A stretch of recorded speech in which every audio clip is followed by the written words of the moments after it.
Like the lazy ocean hugs the shore. Sway me once, sway me more.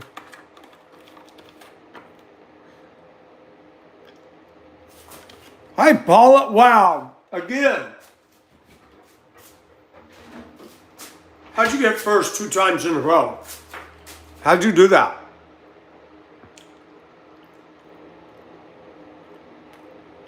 Hi, Daniel. Hi, Thomas.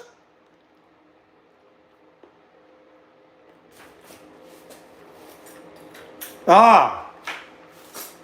Well, that's a good thing. That's a real good thing.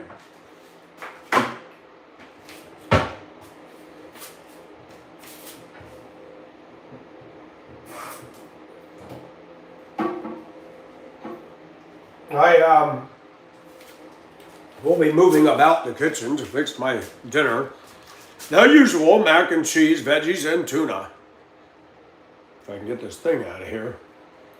I don't have a bottle brush, so I put the dish scrubber, spin it around, and there's no stuck on stuff, but it's clean. But I like to soak it up inside and get it a good wash. It's supposed to rain at 8 o'clock. Here's some rumbling thunder. It's been building. Got out of church today, mowed my yard. I took a pickaxe to some of those stupid nubs sticking up. I've been shredding my blade every time I hit them. I thought, well, maybe I ought to just pickaxe them out, and I did. And I raked and I mowed everything. And, I'll tell you what, this thing is a pain in the butt. This thing is not a smooth counter, it's a piece of junk. I remember having a hand can opener for years, and it was just glided like a train on rails.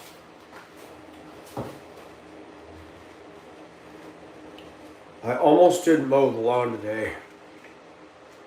I had a hard time today. You guys think that I hit heavy on the word, and I do. But my pastor... Hello, Beth.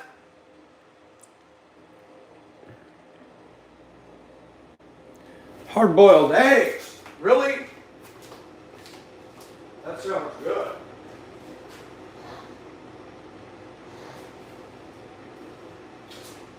In Sunday school, Pastor talked about the biblical precedent for church membership.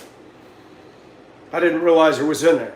He made a very strong and good argument saying, yes, we're part of the worldwide church of believers, but he said you're supposed to be involved in a local church because you need to take the Lord's Supper, you get baptized, you can't be disciplined by a pastor if you don't go to a local church, and he makes a good point.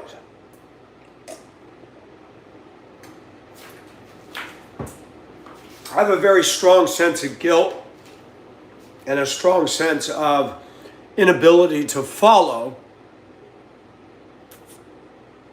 That sounds good, Paula. And then in Sunday service, he talked about let us set aside the weight and the sin that so easily entangles us. And let us fix our eyes on Jesus. And I read these verses, and I agree with these verses.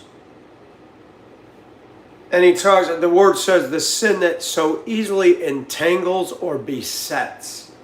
We all have that. I don't know what it is with you, Paul. I don't know what it is with anybody in this room, Thomas. Mine is lust. It's very obvious.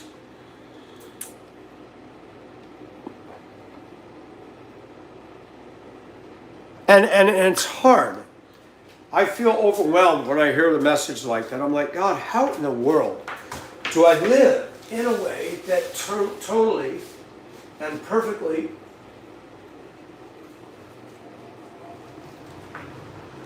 pleases you?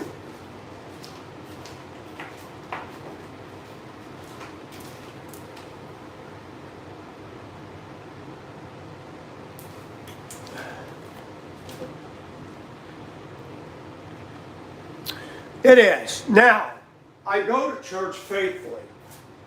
Join as a member, no. And I have my reasons for that. As far as I'm concerned, whether I'm a member or not, the pastor appropriately would have the right to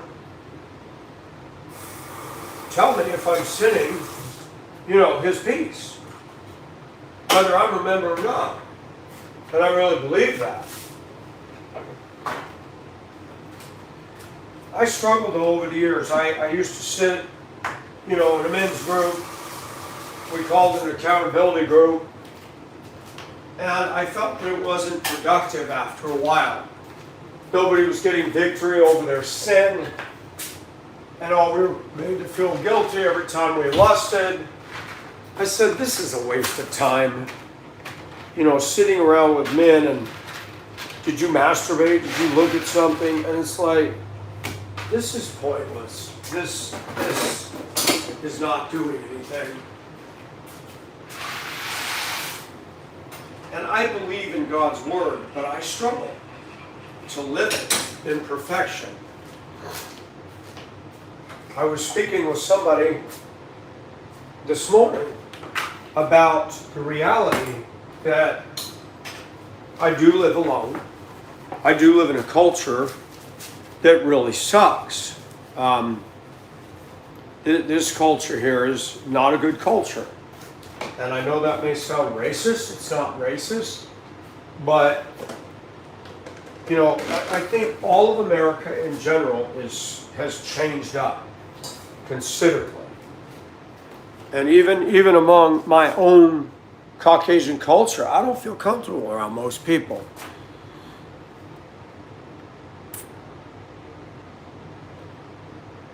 Played Dweezy, I've never heard of that. The church I go to, Paula, there's not lots of people. The church is fairly large. It could easily seat a couple hundred people, but we don't have that many.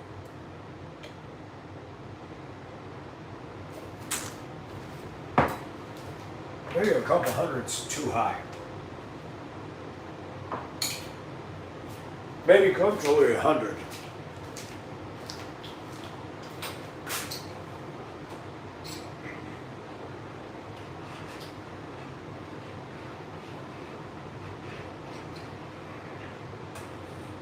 I think the biggest thing for me, we live in a culture today. I'm not a woman. I'm a guy. I don't have kids. I don't have a family. So got a lot of kids, teens. You got married couples. There's no single in my age. There's no. It's isolating when you are single like this.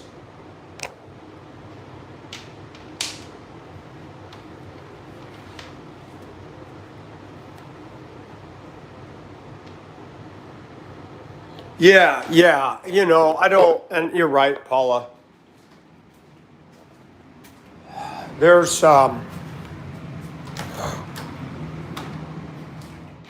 lot of crazy stuff that goes on in this culture, and it's not my cup of tea, and it never will be. I like the old school music of the African American community. The new stuff is horrible, it's offensive, it lacks any sense of anything positive. And the culture out here is into sports. All they talk about is sports. Hey, Adam. Hey, Paul. I'm not into the culture. I could care less about the ball game and the football game and the basketball. It doesn't move me. And Beth, it's different. When you're in a church with families and kids, most of our choir is family and kids.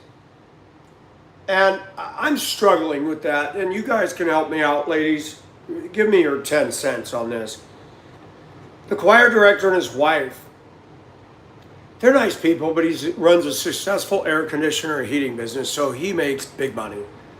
He just bought one of those big Cadillac. It's not an Escalade. It's almost like the Suburban. It's the weirdest looking thing. It has the weirdest front end. It's almost like it's ugly. And they've got a Cybertruck. They make good money. They got 3 boys, and they all act just like Dad. I mean, their movements and everything. Dad's very testosteronic. They're all into sports. He's balding. He's much younger than me. And he gets up and talks with his voice of authority, and we need to have the joy of the Lord. And, I'm just like, this is showtime. Showtime. Now, my pastor is different. My pastor's humble. He's older. And I asked Pastor, if something happens to you, who takes over the church? Yeah, it's toe-sized. It's the weirdest looking thing. Something new, but it's got the Cadillac emblem all over it. I asked Pastor, if you die, who takes over the church? He said, the choir director, and I didn't tell him. I thought, if he does, I'm out of here. I'm out. Ladies, help me. I'm not trying to talk crap. People get so mad when I talk about people. She's got an elementary age daughter. She sits up there in the choir. See, none of these people dress like me. They're not jeans and t-shirt. I'm sorry, this dress barn, I looked at all the women, they all look like they took a window sheet or a window curtain off and wore it. I'm like, wow, they have no original style here in the South. That's just me. But the elementary girl, she's probably getting close to middle school. Very contrived. Today I was going out of the church. She came up behind me very fast. There was an elderly gentleman on the right, and she was going to do a buzz between us. And I just turned and I thought, don't even think about it. I didn't say it, but she stayed back. And she was always like, excuse me, excuse me, excuse me, excuse me. And I'm like, this family has been born with rigidity. I can't get behind it. And they play the same special music every week. The same girls sing the same songs. The same adult women sing the same special music. I asked Pastor, I said, we got all these hymns. Well, it's what his son can play on the keyboard. Really? So they got the 80s track music. And it's like, wow. But the sermon was good. But what's bothering me, viewers, is that I don't have any connection there. And there was an older gentleman that was very rude. I was talking to the pastor's wife out in front of inside the lobby, that's, the entrance of the sanctuary. I told her a couple of appropriate biblical jokes. They were cute and funny. You need to stick to your day job, Mike. And he kept saying it harsh. And I said, I almost turned around, but I'm in church. I said, dude, they were jokes. As I said, you need to stick to it. You know what? That set me off, and I kept my mouth shut. I thought, I don't like him. His wife's this big. She wears dress barn clothes. She's frumpy. She's unappealing. They kibitz with each other. They both just look terrible. I don't like him. I'm being honest.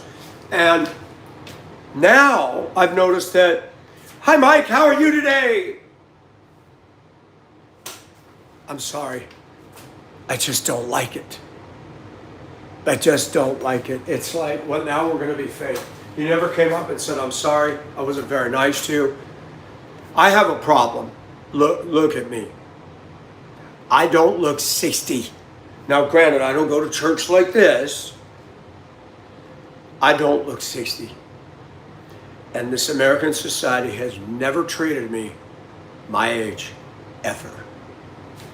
That is huge, because when I realized my looks determine how people treat me.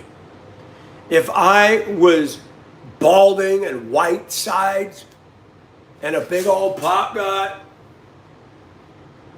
maybe different. Maybe different.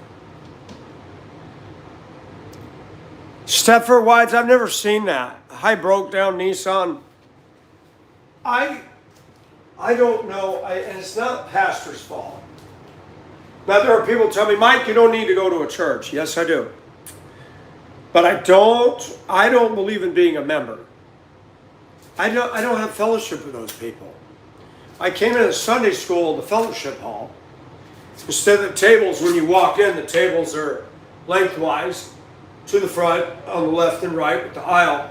They were all lined up this way and this way. I'm like, and the pastor was at the pulpit, and there was a toy kid, plastic, battery-operated Chips motorcycle. I said, Pastor, I'm getting nervous. He goes, why is that? All the tables are joined together like the king's table on the left and right, and you got a police motorcycle right there. And he laughed. He goes, oh, they had VBS and they just didn't put it back. So I sat in the chairs at the side of the room like I always do. And people all sat at the table, their backs to me, of course, because they're facing. One lady says, oh my gosh, I didn't know you were back there. I said, I see you every day. Don't you want to sit at the table? I said, no, I'm good. You know, I appreciated that gesture, but I just don't feel. I've been there a year. Hi, Rascalette.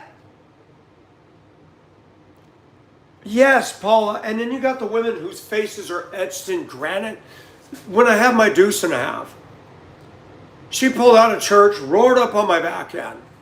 You know, that truck ain't going to take off like a hot rod. I got up to 35, follows me all the way down to the stop sign. And before it splits into two lanes, I put my left turn signal on. And she's back there. You can just see her, my right mirror. I can see her hood. She's pushing, you know. And jerks and barely stops the stop sign. She's an older woman, her face etched in granite. She's just like, and they're the ones that went to the Bible Institute that the pastor had. And they all got awards last week. And I'm like, why is it some of these women just look like perpetual crabs? They're mean. They're not. It's like, and I'm not blaming my pastor. It's the people that go there. Yeah, I don't know, man. I struggle with this every Sunday. I want a fire for God. I want to have a fire for Him. Sometimes I do. Sometimes I don't. But when I get around this environment, I have to say it's weighing on me. And I don't believe in finding another church. I've been to numerous churches since I've been here. And they're, you know, somebody told me a long time ago, the South is cliquey. And I see that. It very much is. I remember years ago, I heard a noise in my backyard. Went out there was a dang excavator in the backyard of the house behind me tearing the trees out. Like, what are they doing?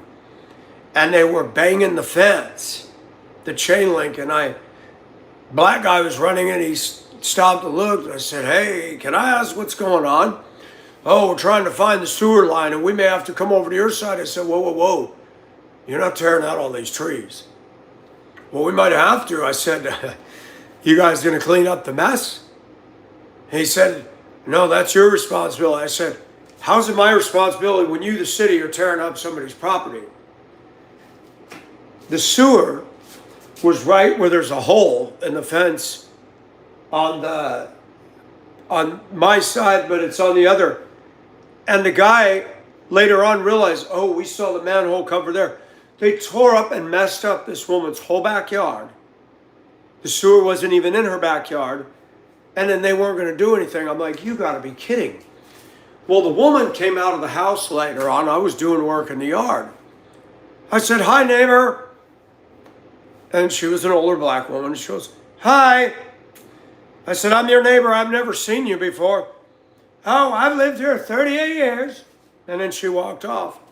They're not friendly here. They've never been friendly. I don't know my neighbors, generally speaking. I know the ones on either side of me. But it's just weird. I remember the days when you met neighbors when you moved in. Hey, Danola, how are you? Yes.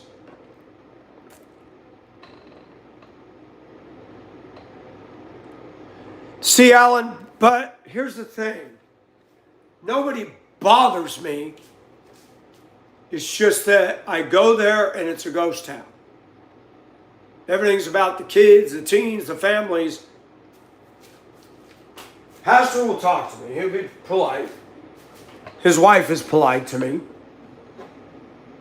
But no, it's not.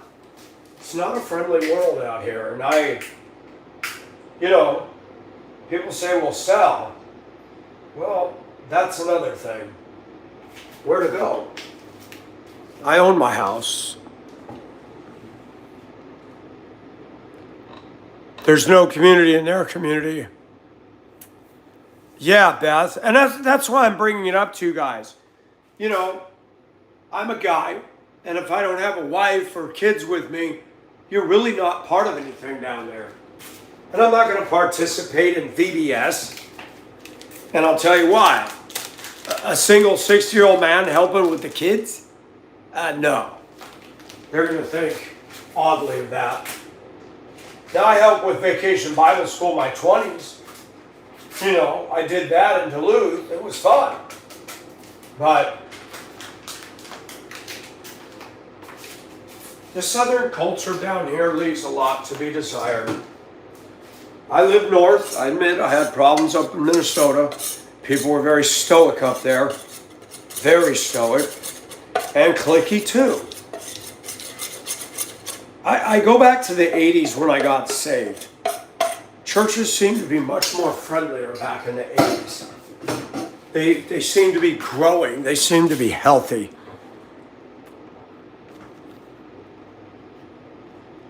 Oh, yeah, Danola. The kindergartners here are bad. I can't believe I'm saying that.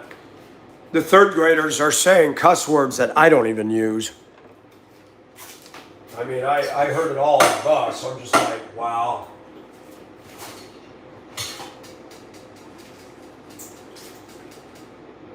And I don't blame my pastor for it. They take prayer requests. I do not raise my hand. I learned a long time ago, don't put your business in this church because nobody cares. Nobody. Guy came in to teach Sunday school a couple weeks ago and pastor was out. He had a pistol strapped to his belt. And he let everybody know, the way people are in church shootings, I'm ready.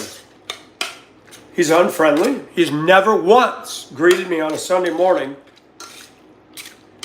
It's just, I don't know, man. People aren't very nice today. Christians. People call themselves Christians. They're not nice. I hate that. These covered doors both face each other and they hit each other if one's off. But I don't know, man. Some days are rough days for me because I do better at work and I do better alone than I do in the church. It's just not vibrant. It's not passionate. It's just dead. And yes, they all dress the same. It's just, I hate to say it. I don't think the pastor is this way, but it's almost, I just get the feeling in there it's almost like a cult. The way the people are. Pastor preached the truth and it's hard truth and I need that. And he had told me, you should come to Wednesday. I said, Pastor, I get off work and I'm tired. Last Sunday I told him the reason I don't become a member, I don't have any connection with these people, Pastor. You and your wife, I respect. But I just don't feel it in here. I get hit by lightning if I go to church. Peter, you crack me up. Thomas, thank you. And I'm sorry, I've been back and forth, so. Well, Danola, he was talking about today, and he made a good case for the necessity of going to church. And I believe it's biblical. But the church, we're living in the days where I believe, I don't know how long, I like to say, I hope Jesus comes in my life, but I don't know when he's going to come. We don't know that info. But the one sign that I look at is the churches that are growing in America today are the ones that got false teaching. Or they're off. And it's very sad. In the 80s, older people were friendly. Now I'm becoming the older generation. It's very, very weird. Very different. Something has seismically shifted. And then Pastor, he said, it's summertime, and I just want to remind everybody, you need to wear clothes. We should be ashamed of being naked. He said, that means when you go to the beach, ladies, cover it up. I'm like, so does Pastor believe the women got to wear a potato sack over them to go swimming? I mean, technically, he does not believe a woman should wear a bathing suit or a bikini or anything showing any skin. I struggle with that. Because technically speaking, if I'm going to be a moral purist, women shouldn't show any skin because it's always temptation to us guys. But going swimming? Good grief. Muslim cultures make women dress to the nines. And the men don't even do that there. I'm like, you gotta be kidding me. But yet, don't kid yourself. Muslim culture still rapes and carouses around. It's crazy. I don't know. Sometimes I struggle because the Baptist denomination is very, very strict. And I question how much of this is genuine. Pastor also said after the sermon, I'd like to see everybody at the altar today. If you haven't put your eyes on Jesus, confess to God. I never go to the altar. I never go to the altar. No, we don't need to go to church to believe. I agree. I believe that God wants us to go to church to hear the Word of God, to be under the authority of a pastor. But I go there and I'm like, Pastor preaches the truth. But we need the whole package. I need to know that other Christians care about me. And I don't feel that they do out there. I get more concerned towards me by you guys than I ever have in any of the churches in Augusta or in Denver. It's been a long time. The last good church I went to was in the 1980s and 90s in Duluth. Because we had a good pastor.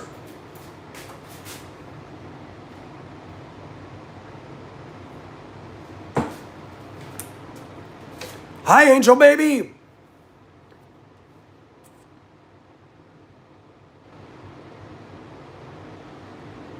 Yes, JK, I agree. Angel Baby, how are you? I love the turtle.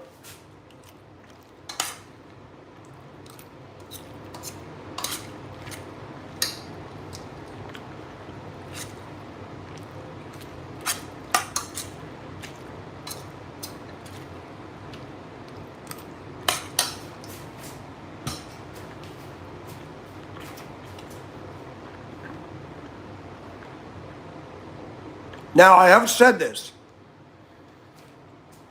Women in American society are treated different than I am. That's a fact.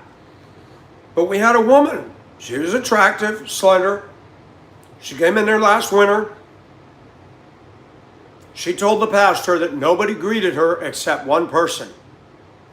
And that was me.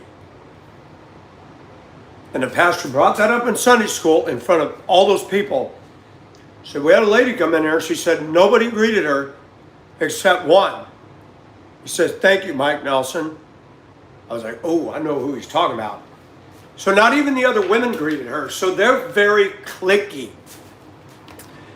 I mean, Angel, any of you. I'm sure you would agree. You go into a place, not the store, but you go to church, they're going to tend to greet women, more than the guys. Just what I've observed. They didn't even greet her. So it's a cliquey. You got some people, when they become Christians, they don't care if anybody else comes. They don't care. They got their life, they got their friendship base, they don't care.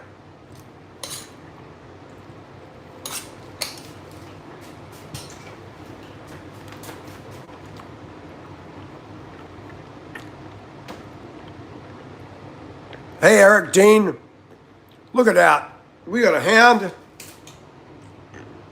a horn, a speaker, a funny face, a tooth, and a saxophone.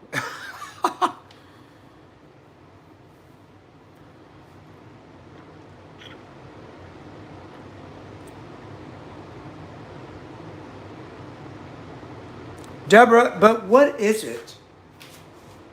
I feel that I should have fellowship with other believers. I'm not going to sit here and say, well, just because they're not friendly to me doesn't mean they're not saved. We all know there's saved Christians that aren't very nice.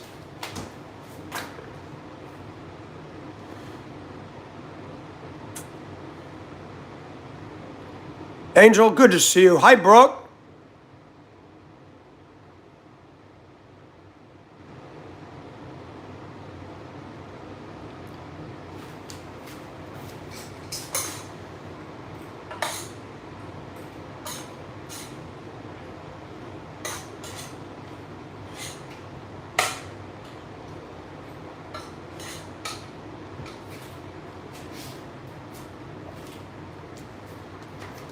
Pastor's wife is interesting. She always gives me eye contact and says, hi, Mike. One day I said, hi, Pastor's wife. Sally, Michael. I said, I know, I'm just playing.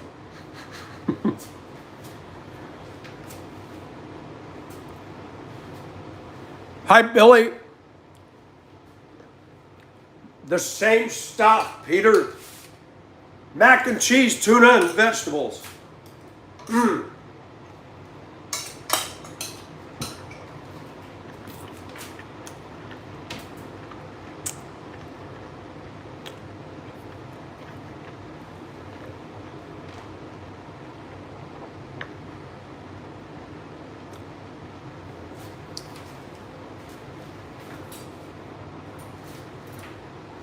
I think a lot of people in church forget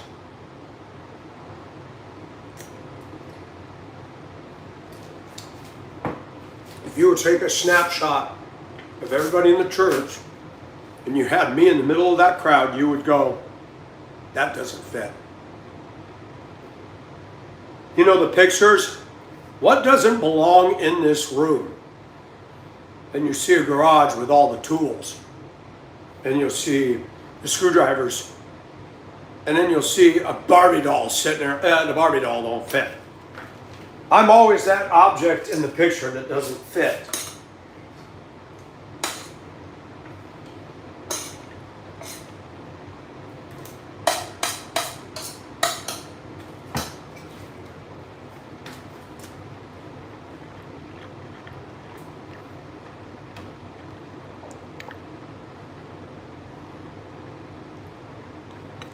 Wow, Gigi, I've heard a lot of abuse in the Catholic Church. I've met a lot of people that told they got rapped across the knuckles with a ruler. The nuns were mean as all get out.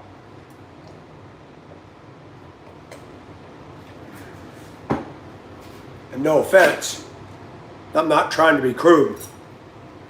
But I was talking to a lady recently about these priests in the confessional booth, and I said, you know darn well they're probably wanking while some lady's giving her confession of the sin she's done.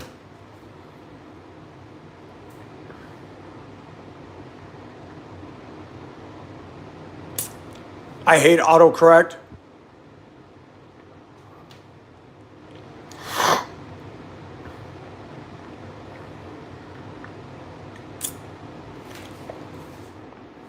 Hi, shh. You go by Rose? Hello, Rose. Hello, Max.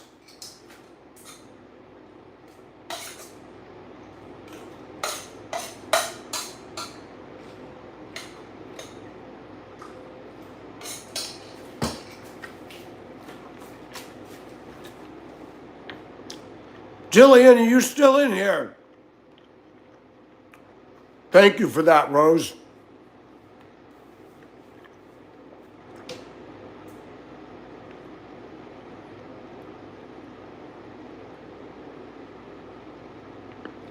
Brooke, you're absolutely right. Thank you for that, Rose. Welcome to the channel.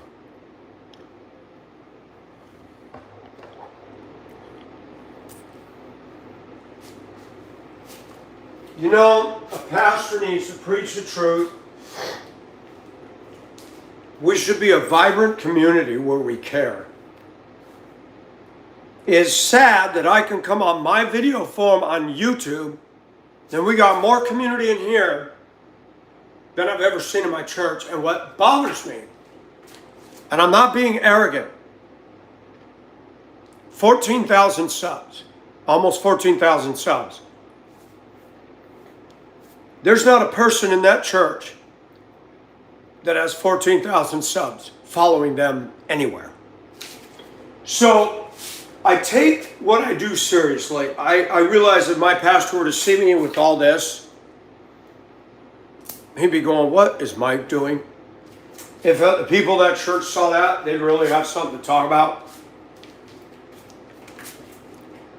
But I ask, what are we doing at our church? How many of these stalwarts, sourpusses are changing? I don't see it. Really, Peter?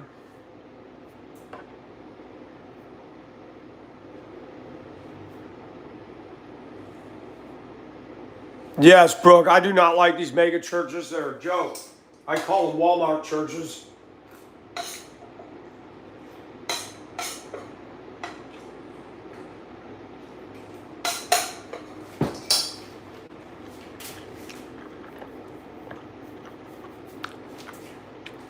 No, Aaron, they're lipstick marks.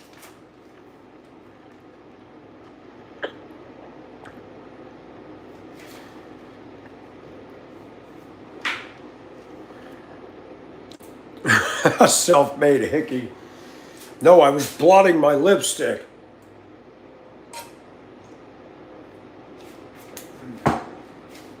Where is Colette? She's not in here.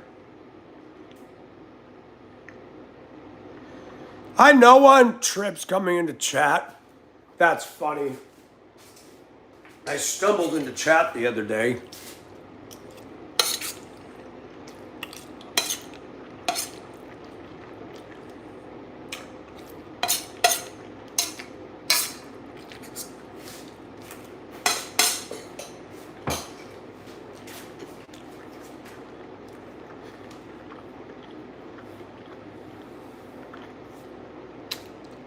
Dr. Mantis, I'm okay. We got a chance for just less than an inch of rain tomorrow and some tonight. Glad I mowed my yard. Oh, it feels good out here. Wow, and it's raining. Look at that. Can you see it? See, and I mowed my lawn. It was nice and straight. This little tree, man, I cannot believe that for 2 years this thing wouldn't grow, and I moved it over here and it took off. But I'm afraid I made a mistake, because once the squirrels, that gets bigger, they're going to use that as a highway to my roof. So that is going to be a problem. I may have to trim that one tall one off and just make it kind of a bush. I don't know.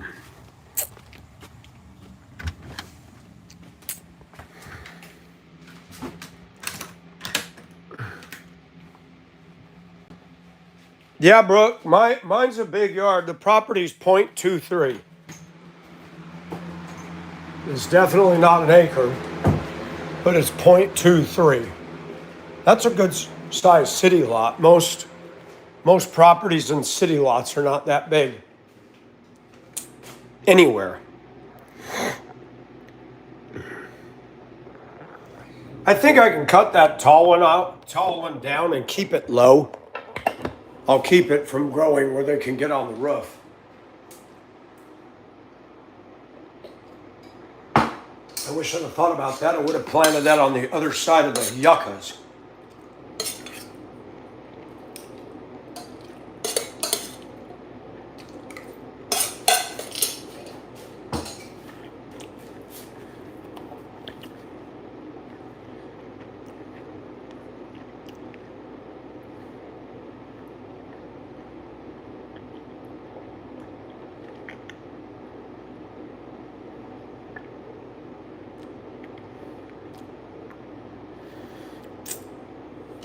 Who's Jimmy Carr?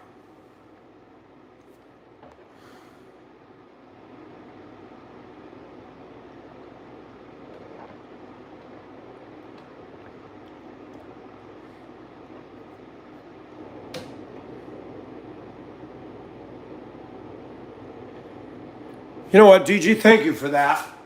Because I felt so much guilt today listening to Pastor. I thought, me dressing feminine, I know he'd have something to say about it.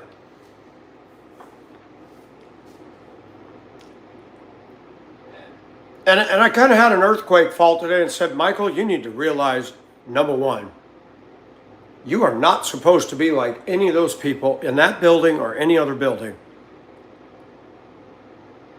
Remember what I've said on this channel? I have to remind myself my own words.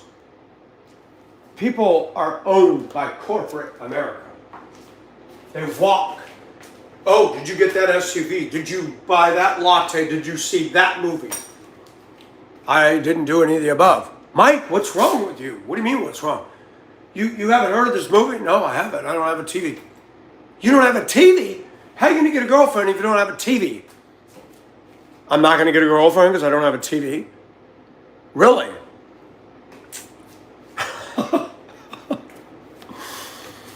Will I get a girlfriend if I have TB?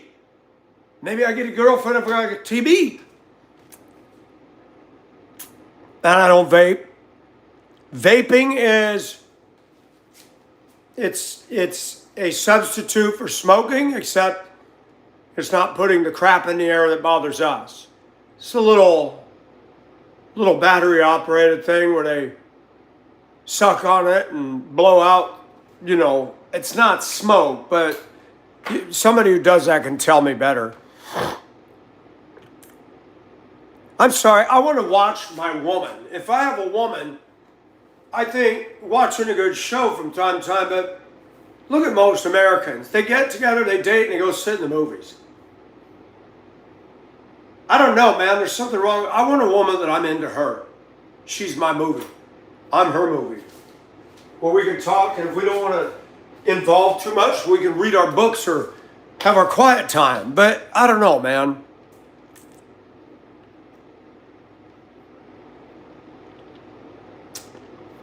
Well, thank you for that, Rose. I appreciate that.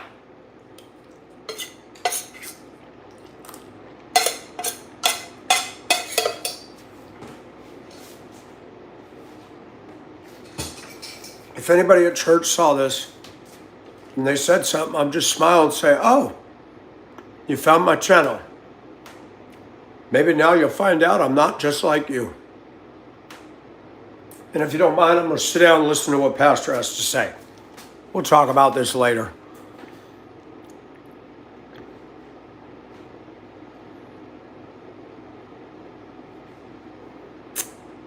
Well, the media has been twisted up. Music can be used as a tool.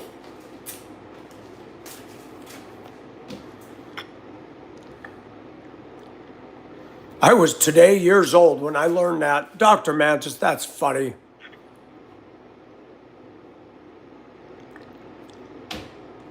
Beth, that would be something.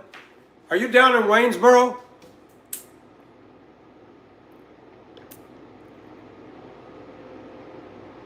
You'd be good because as a woman, you could just sit there and you just go with me. We sit, you watch, everybody will be friendly if there's a woman next to me. And you can make an assessment.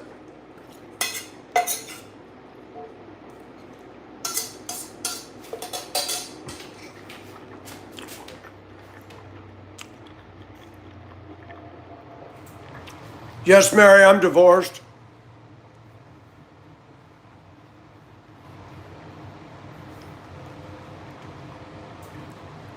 Oh, Fredericksburg. Oh my gosh, I wouldn't have you drive all the way from there to here. That's a long little drive. A long drive.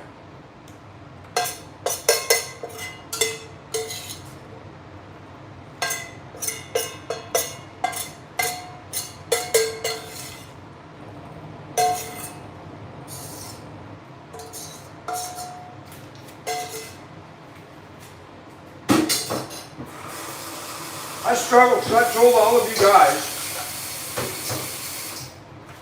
if you want sound doctrine, the Baptist Church is a good place for it.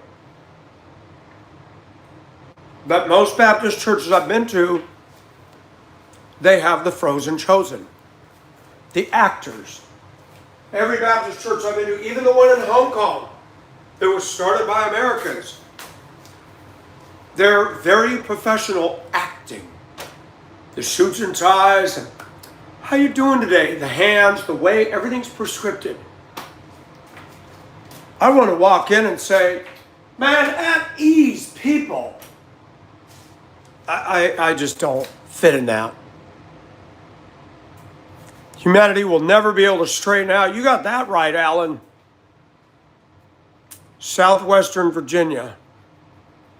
Mary, how are you?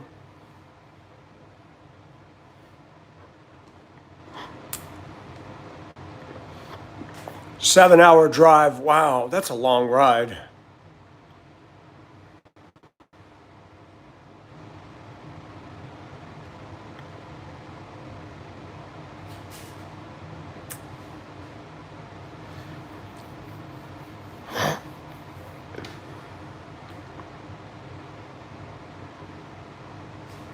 Interesting viewpoint there, Alan. They tell us you can't be a Lone Ranger Christian. Well, I am. I go to church. I might as well be riding my old horsey because nobody's riding it with me. And I sure as heck am not pulling a wagon behind me with people on it.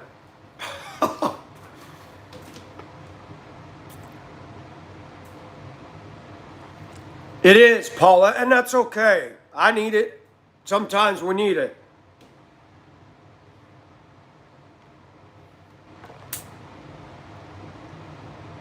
Newport News. Right on, Mantis. That's a biggie.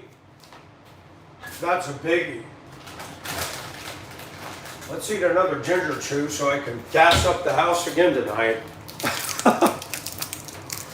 I don't know what it is about ginger, but it makes you toot, scoot, and boogie. So I got a dumb question. I need somebody to tell me the answer to this.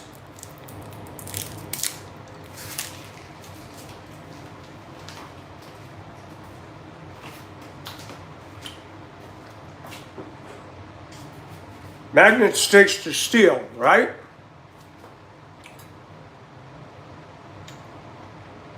Why won't it stick to stainless steel?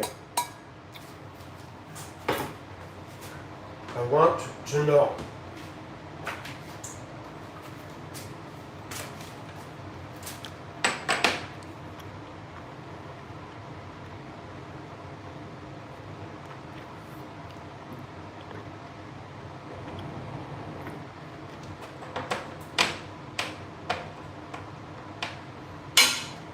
Now this is stainless, but it sticks to it. What kind of metal is this? That is just unusual.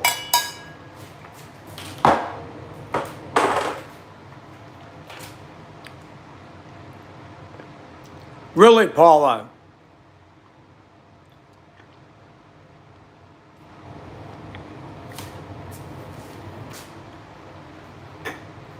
Hey, Planet G, are you still in here? Hello, Finch.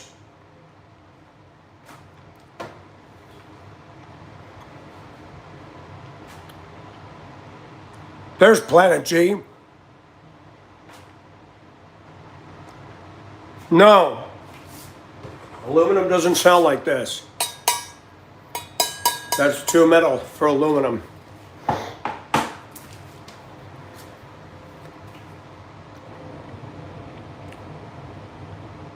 Aye. What's good on a salad?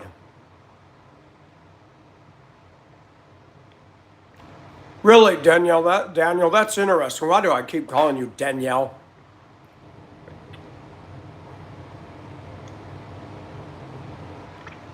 Hey, V'ger, thank you for coming in. Don't overdo it, man. Get yourself some rest. Yeah, but how do you take the magnetization out of metal? That's bizarre. That is bizarre. See, it sticks to the paintbrush. Look. Now you would think this is aluminum, but it's metal. Actually, metal is aluminum too. So you know the ocean liner, the SS United States, those big, giant, interesting smokestacks are all aluminum. They pulled them off the ship. They're going to be making a museum in Oskaloosa, Florida, having taken some of the items off the ship.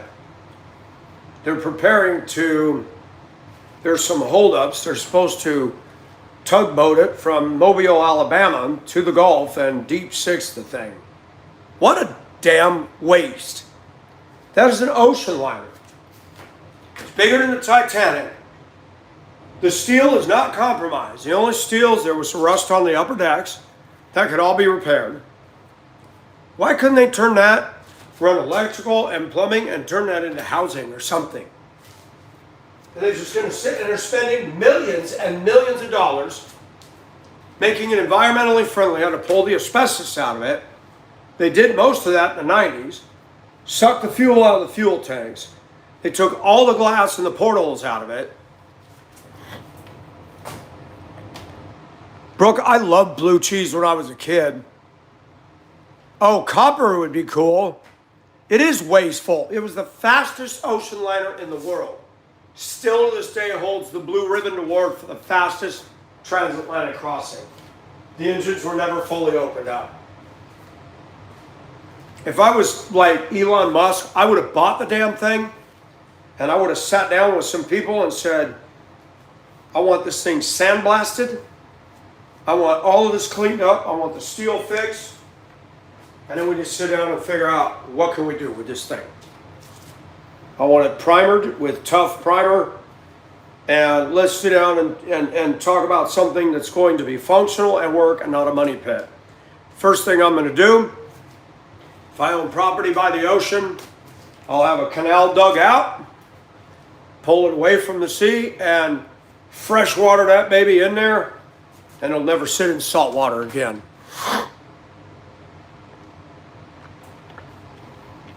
Oh, I thought I messaged him on Facebook about it. Never got a response on his page.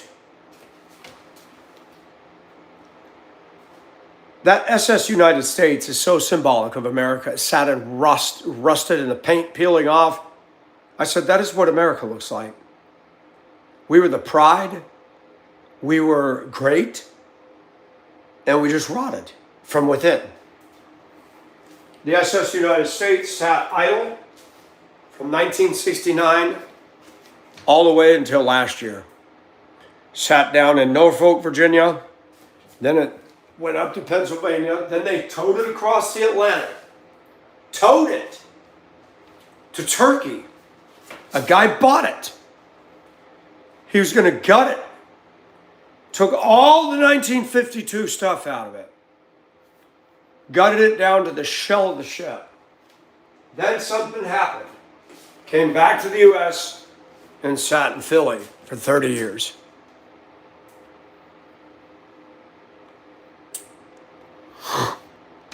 But how much would it cost to build a steel structure like that today? You already had it. And it was shelled out. They took everything out of it. And for whatever reason, the Deep Six said they took the windows and all the portholes out. But nobody's allowed to buy any of the portholes. What are they doing with all that? That doesn't make any sense. I'd love to get a porthole from the SS United States. An actual ocean liner? Yeah. And I mean, you talk about towing a liner with no power? You get an Atlantic storm. They showed the guy towing the United States from Philly. He had to go out from the East Coast. He couldn't be too close to shore. And the wind blew. He did videos and he posted them on Facebook for people to see. Forgot his name. He was the tug master. The ship was unbelievable. It looked like it was sailing. It was riding high because all the weight had been pulled out of it. And it was sad. I said, that's the last voyage. And the tug was here. And the SS United States was here. I mean, he's pulling all the way to the east just to keep the ship with the wind coming from the east, pushing westward. I'm amazed at how powerful a tug is. But he's like a half of a mile this way with that big steel line. And he's told, if things get squirrely, if things get bad, cut the line. And, you know, they made it all the way around the bottom of Florida, up into the Gulf. The Gulf doesn't see storms like that.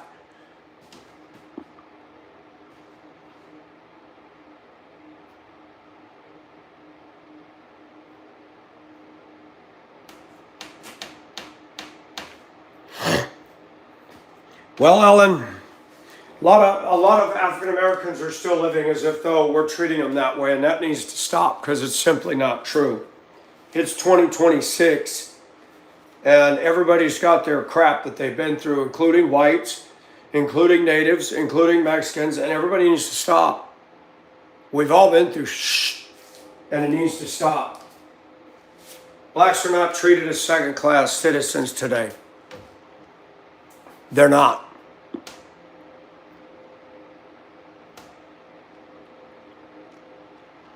Yes, Planet G, it's terrible.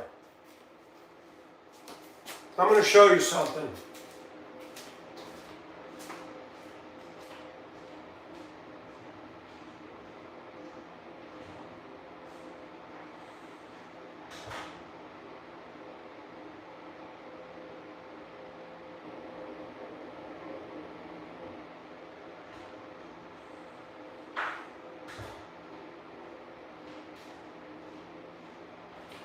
This is actually given to me by my grandma and grandpa when I was very young, and they're dead now.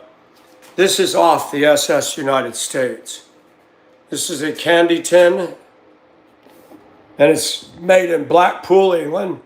Dainty Confectionery Company Limited. It's a candy tin. The SS United States Atlantic Blue Ribbon winner, 1952. That's New York in the 50s. That's painted, but that's the ship. Longer, taller, bigger than the Titanic. The thing's 900 and almost 1,000 feet in length. She was sleek. She was fireproof. She had no wood on board. They used aluminum in the funnels and a lot of the upper decks to lighten the ship. They said that she could have done potentially 50 land miles an hour. Now you think about the World Trade Tower laid on its side, going 50 through the Atlantic. That is impressive engines. I'm sorry. That is impressive stuff. And when the United States wasn't even in the ocean liner business, and it went back and forth between Cunard, White Star, the French line, the Italian line with the Andrea Doria, the French with the Normandy, and the Ile-de-France, and the competition was fierce.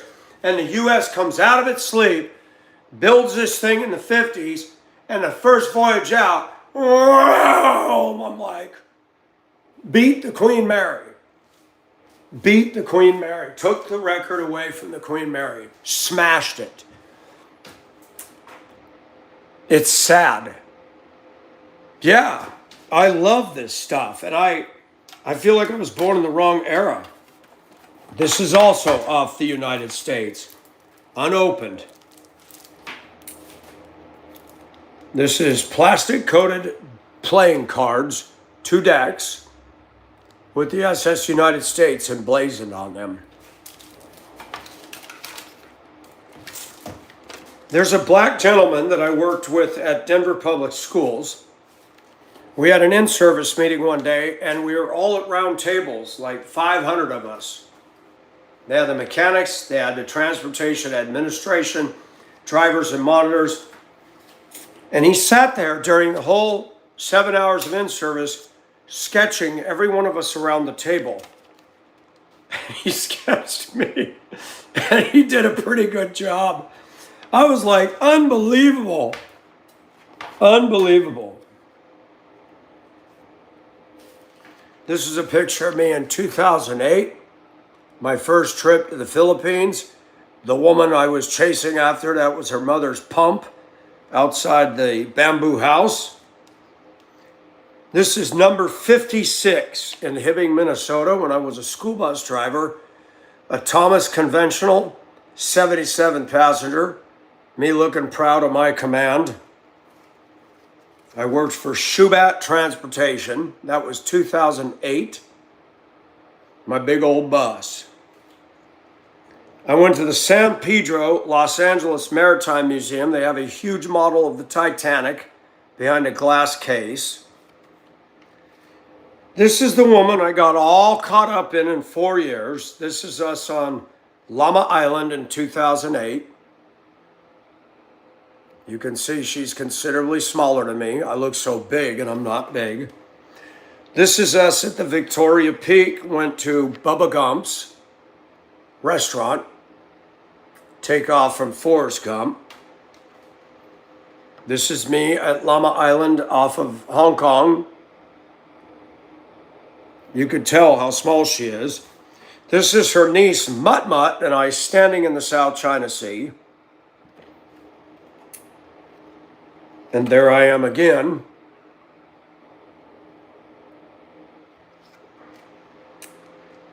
And there I am again. Yeah.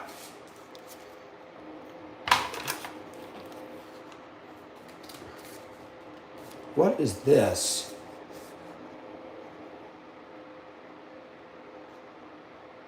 Look at this. This is a fake.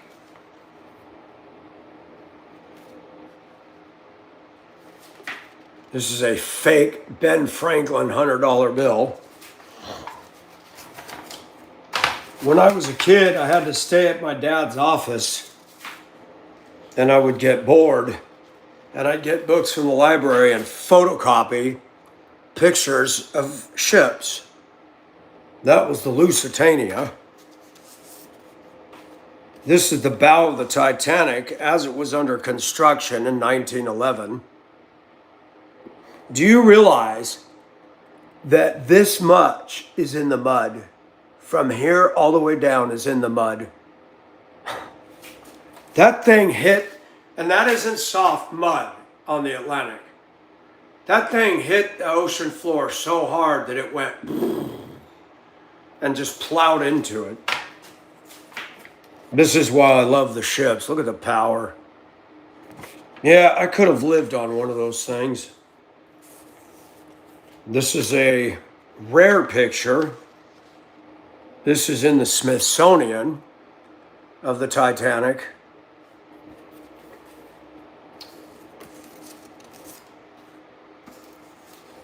This one here is a very rare photo. This is a very cool picture of the Titanic with it rolling coal.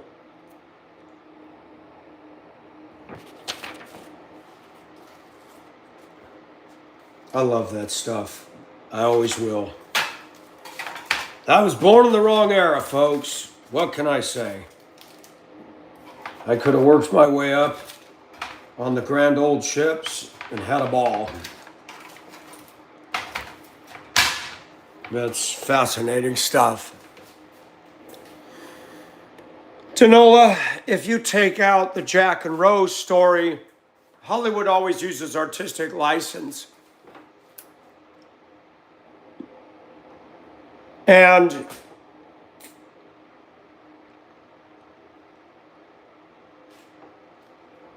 I read books about the Titanic all the way back in the early 80s. I read A Night to Remember by Walter Lord. I think that was printed in 1956. Robert Ballard, when he found the Titanic in 1985, nobody believed it had broken in two. You got a guy on YouTube, he's dressed like a British White Star crew member and claims to be the expert in the Titanic. He's much younger than me. And he said, it was well known that she broke in half. Many of the survivors said it. No, they did not. I had a collection of books. There was one guy, Jack Thayer, who said it broke in two. You got to remember, all these people were in lifeboats. And the only light that they saw was the lights coming from the ship. There was not a bunch of recounts that it broke in two. It did break in half, but it didn't break where they saw it. The witnesses that survived said they saw the ship like a swan about to dive. They said it was slowly going down. Then suddenly, the stern settled back. They thought the ship had touched the bottom. You got to understand, in 1912, people on that ship did not know there was 2.5 miles of ocean underneath them. They thought the ocean, was relative depth. When the stern leveled back, it had broken off under the water, so it couldn't be seen. But once that weight of the bow section let loose, the stern went and leveled back. But it had water here. Then the lights went out because when the hull tore away, all the wiring and everything, and boom, 2 minutes later, the stern went under. So I believe the movie used a lot of license. I believe the details of the ship itself were well done. What was his name? What was the guy's name? James Cameron. He paid very specific attention to details of the ship. He wanted it to be flawless, and he did a good job on that. Lisa!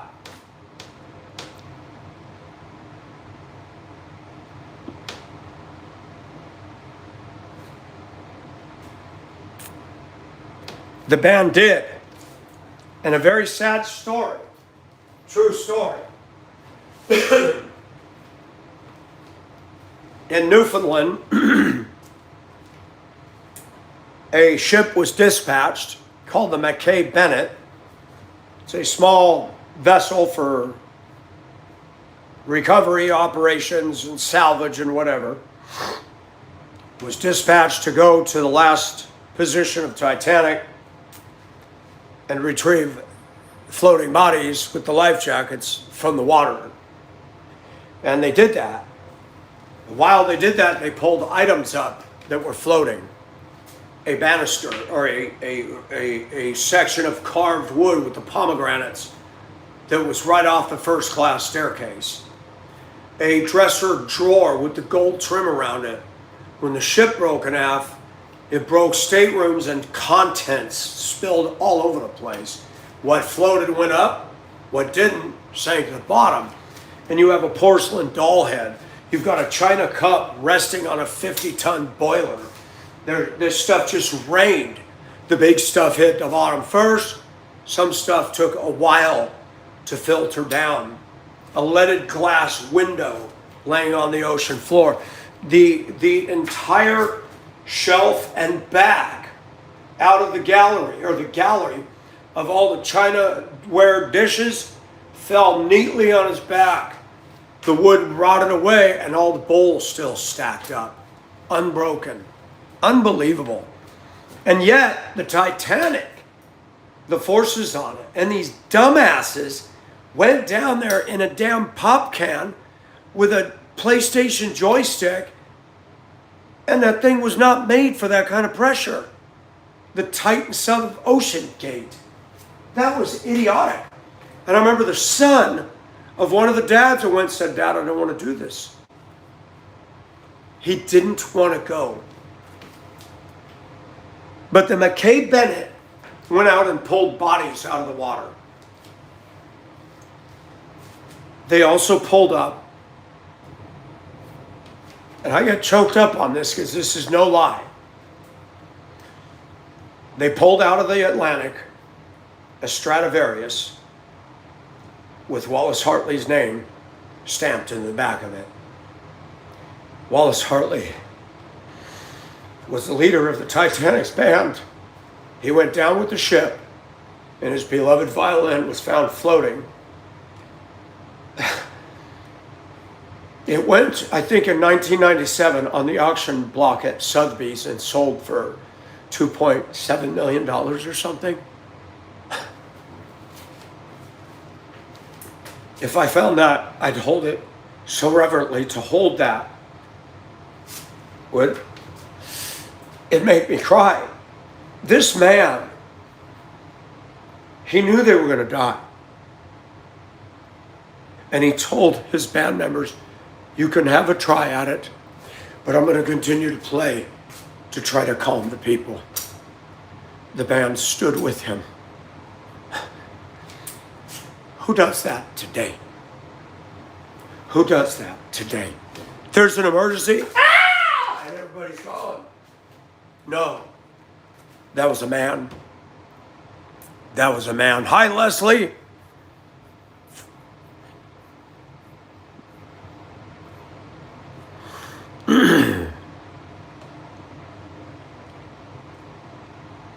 Who's Kayla? Somebody need to be shish kebabbed out of here? No one, Danola, absolutely. Hello, little attic mouse. I haven't seen you for a minute. Hi, Justice Jane.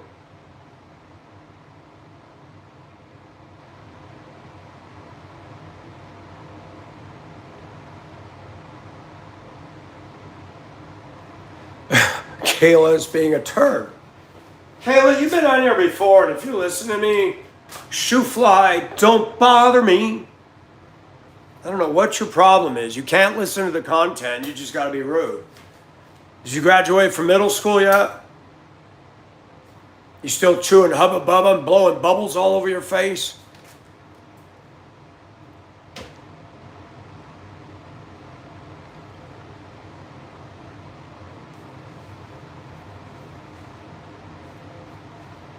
Wow, Finch. That's fascinating. Thank you, Scoot and Scott. I love the Titanic disaster. I've read a lot about the other little known. You know, the Titanic gets all the attention.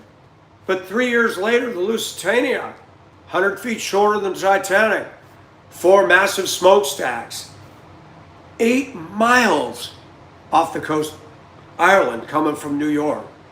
Torpedo hit straight into the engine room. 18 minutes later, 1,198 people gone. That's a lot of people. In 1914, the Empress of Ireland, which was smaller than the Lucy and the Titanic, going up the St. Lawrence. I don't remember if it was going out to UK or coming into Montreal. But she was ran into by a cargo ship in 1914 in a dense fog. That was 1,000 people dead. She sank in fresh water. She was hit, it rolled over on its side and went down quick. And a huge number, 700 Salvation Army band members were on board and lost their lives.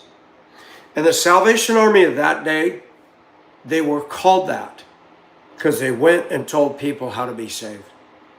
And they played hymns and songs. Unbelievable.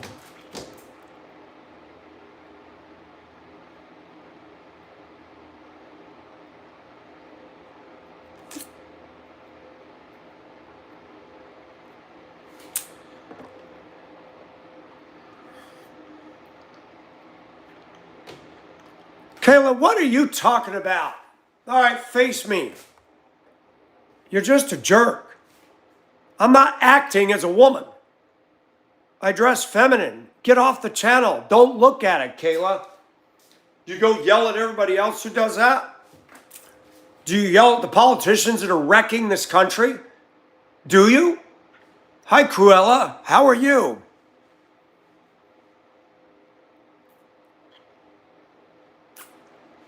Thank you, Cruella. You come in here and can't listen to anything. I bet you I'm prettier than you are, and I'm a man, and I'm 60, with or without clothes. So boom.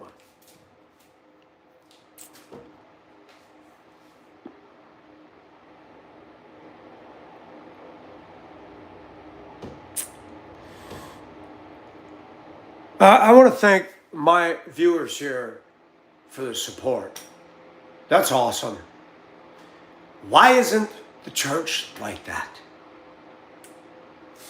You go to church, you're alone. Today, we should be welcoming other Christians. You're a brother. Praise God.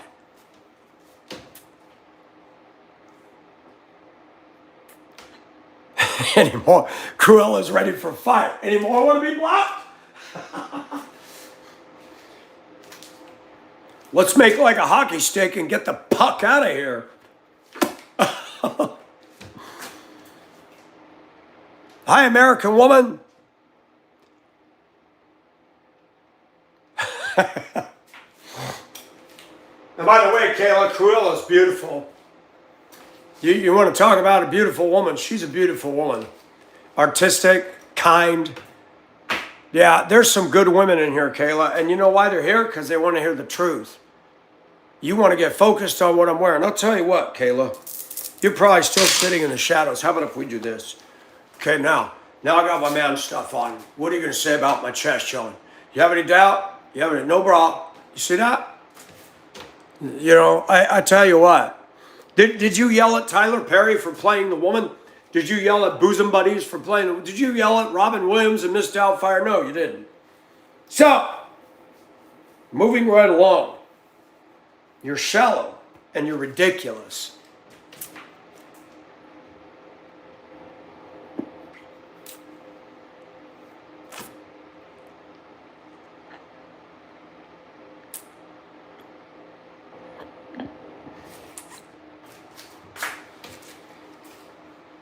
There's a piece of music, and I can't remember now who told me in the comment section. After the Titanic sank in the movie, they had a piece of music in there called Hymn to the Sea, and it was not done by Celine Dion. It was done by a Norwegian composer, and it was well done. Very melancholy. I don't know what it is. If the ship never hit the iceberg, we wouldn't even know about it. But there's something about that ship that how many years later? I've been into that ship over 40 years. And it's fascinating. The ship was cool looking inside. It was cozy, stately, majestic. They had mother of pearl inlay in the first class smoking room, mahogany, antique, and stained glass windows and carvings and the crisscross of beams, all made out of handcrafted. I mean, it just blows my mind how beautiful. You go on a cruise ship today, it ain't pretty like that. Not at all. I'd rather go back in time and ride on something like the Titanic than be on a modern cruise ship with slot machines, scarf and barf buffets, and a Lido pool. And I love to swim, but the Titanic, I would love to walk through that ship and go, wow, this is cool.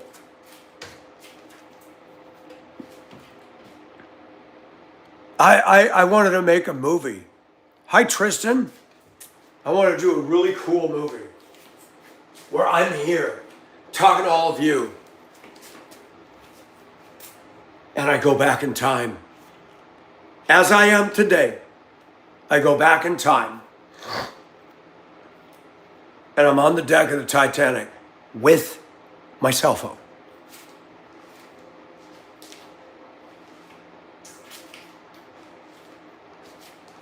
Can you imagine what the people in 1912 would have said with me? Jeans and a t-shirt and the chain around my neck? What is this guy doing in first class?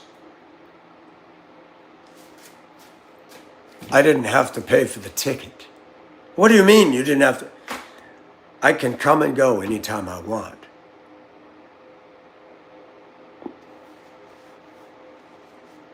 Is she back in here again?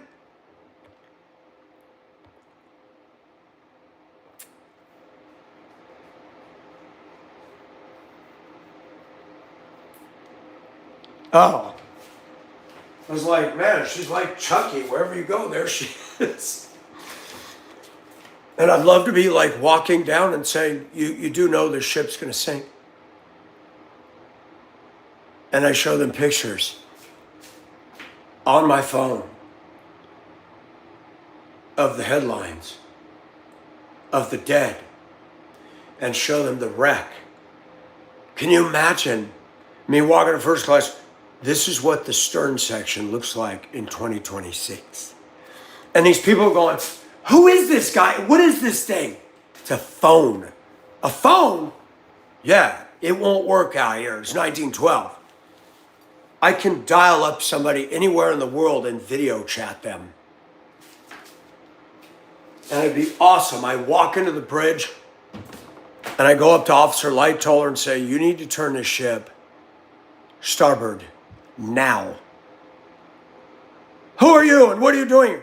You need to listen to me, sir. I'm from 2026. I know all about this ship. Would you like me to show you pictures of her on the bottom of the Atlantic? Look, see the propeller? It's bent. You see the stern section? Look at the bow. Look. And he doesn't listen to me. And I literally shoulder him out of the way and grab that wheel and start turning. Wouldn't that be awesome? And I save it. And then as soon as I've tilted it enough off course, I disappear. Captain comes out, why did you correct course? I didn't. A man shoved me. Where is he? I don't know. And then I come back to 2026. There's no Titanic. There's no pictures. There's nothing on the ocean floor. It didn't happen. That would be so awesome. That would be a trip.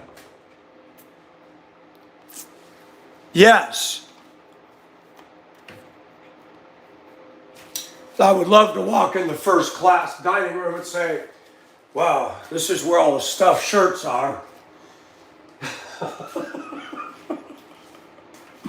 What are we having for dinner? Do we have any Grey Poupon? What's this Grey Poupon? Oh, I forgot. They didn't have that in 1912.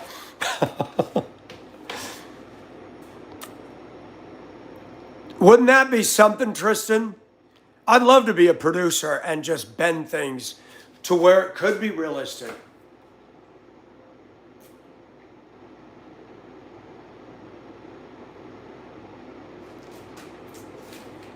But guess what? The ship is saved, but I still reach in my pocket for my pickup keys, and this is still in there.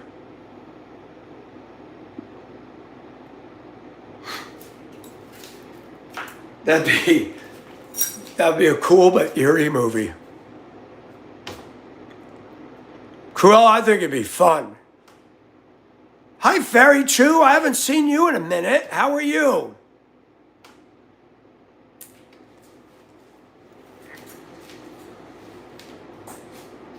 But the end of the movie ends.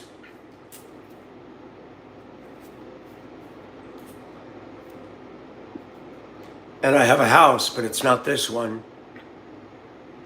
And somebody comes to visit me and I let him in. Michael, you have a beautiful home. Where did you get all this stuff? There was a ship scrapped many years ago, and they took everything off of it before they broke up the hull. And one of my relatives had it all stored in a barn, and I had it all built into my house. Her name was, wow. I'm losing it because I get so into what I'm doing, I can see it. Her name was Titanic. Titanic, I never heard of that. Most people hasn't. It was one of the big transatlantic liners that sailed across the Atlantic. She was so beautiful they didn't scrap her until 1940.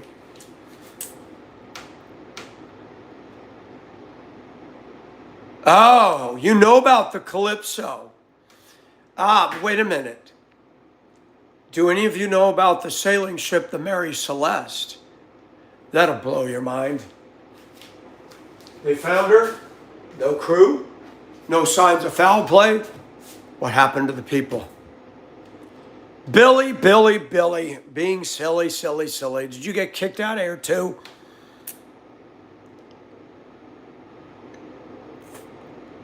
Yes, Tristan. Yes.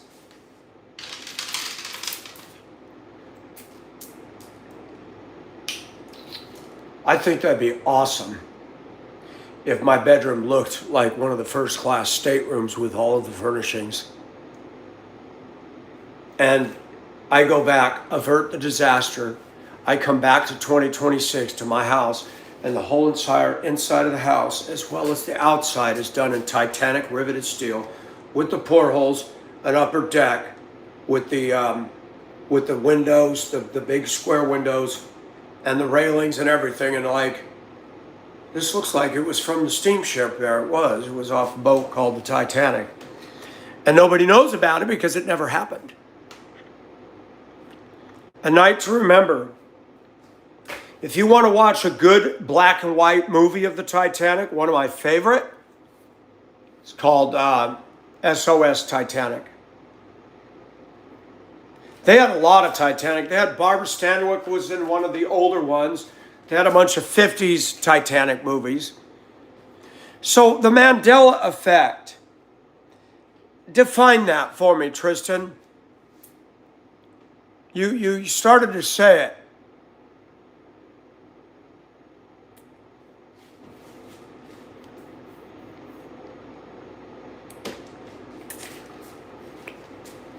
And then my friend gets up to leave after sitting in a very first-class dining room, overstuffed chair. Michael, good to see you. We shake hands. He walks out the door. What are you doing this evening later on? Let's see. Nothing this evening, but tomorrow I have an appointment with the Lusitania. The Lusitania? What is that? It's a German ocean liner. May 7th, 1915, she'll be 8 miles off the old head of Kinsale. I have to change the future today.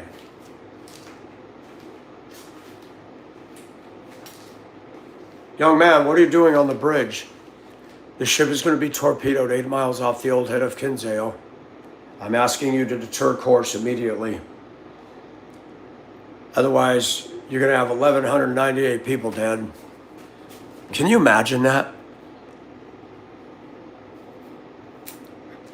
Can you imagine if I was able to do a 9/11 movie and I'm in Maine and I go into the airport and I see those two hijackers and I cut through the line and I get in front of them and I say, "You're not getting on the plane, boys. Get out of our way. You're not getting on the plane. God, stop these people." Oh, I'd love to interrupt history. Wouldn't that be cool? That's right, Lisa. And I don't think that God came down and poked the Titanic. They used the word man's hubris in regard to the Titanic. A couple things happened that night. A couple things happened before that night that we all need to understand. There is no doubt in my mind that that ship had a destiny and an appointment with an iceberg. They had a coal strike in England. The White Star Line had to salvage coal from other ships because they wanted the maiden voyage of the Titanic to go on.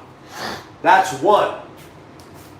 The Titanic had come out of her berth and was starting to go, and the suction of the ship caused the smaller SS New Yorker to break the steel housings. The steel housings went pew, and the ship started drifting and came very close to colliding with the stern of the Titanic. It would have sank, but it would have damaged it enough to stop the voyage. But a tugboat was out there, quickly gunned it, and shoved the New Yorker out of the way. Then, the White Star Line did not want all these lifeboats. So they put what the British Board of Trade mandated. If the Titanic had enough lifeboats, nobody would have drowned. But even the lifeboats that got launched, there was one with 3 people in it. That's it. It's absolutely crazy. Most of the boats were not filled to capacity.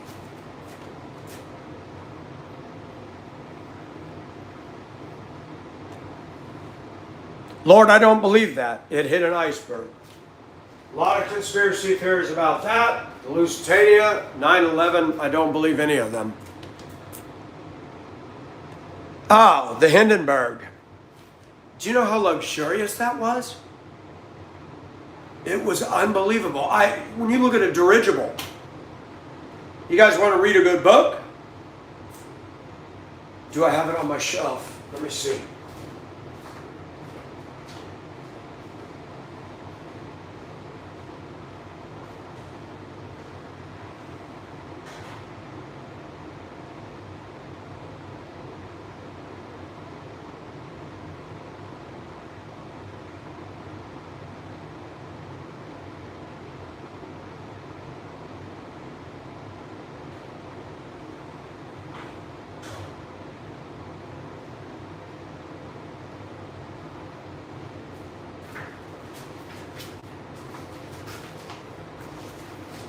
I read this book in its entirety.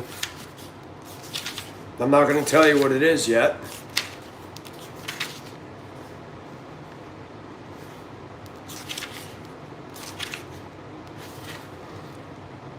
The first opening salvo of this book caught my attention. They mention the name of the town that I was raised in. In the pre-dawn darkness of August 26, 1929, in the back bedroom of a small house in Torrance, California, a 12-year-old boy sat up in bed listening. There was a sound coming from outside, growing even louder. It was a huge, heavy rush suggesting immensity, a great parting of the air. It was coming directly above the house. The boy swung his legs off his bed, raced down the stairs, slapped open the back door, and loped onto the grass.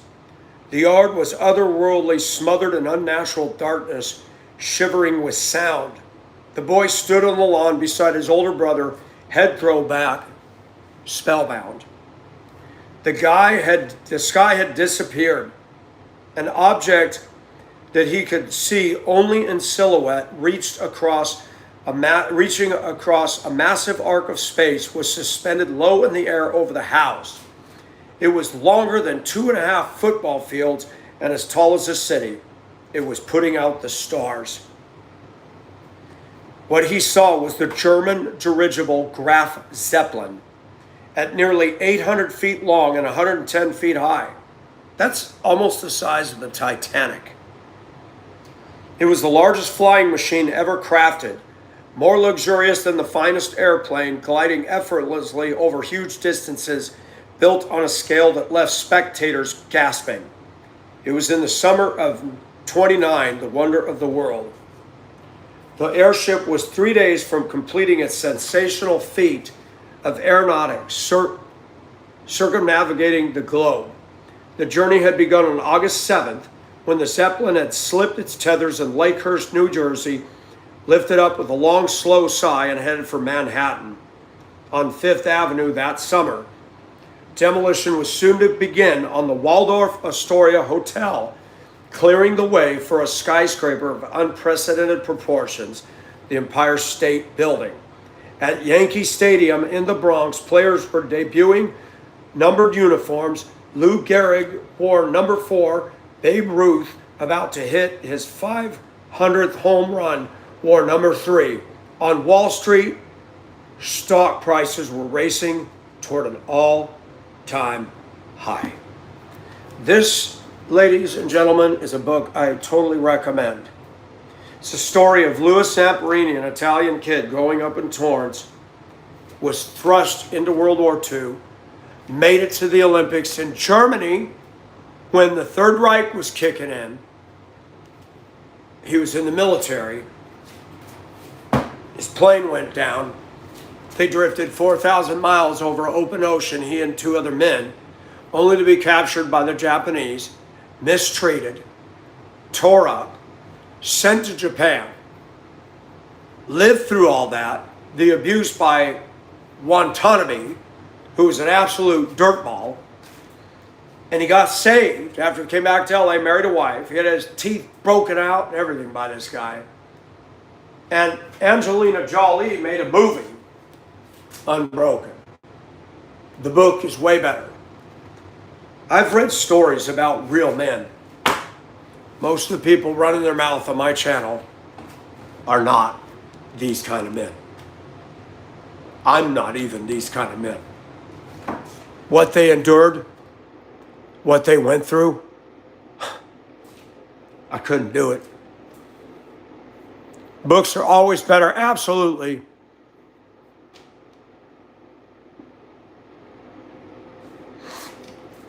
It's by Laura Hillenbrand.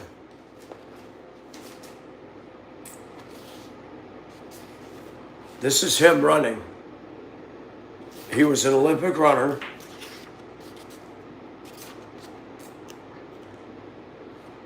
Then he was Louis boarding a training plane in the Army Air Corps.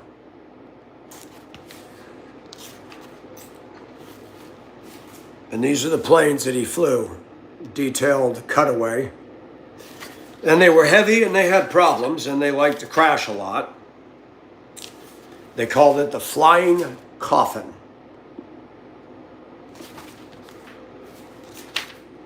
I love reading stuff about real grit.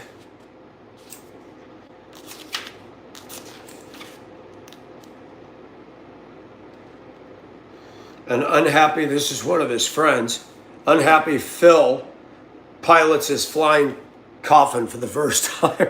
He's not happy. It's interesting, it had a steering wheel. And they used to paint stuff on the side of their airplane. But the sharks, I mean the stories of the stuff he experienced.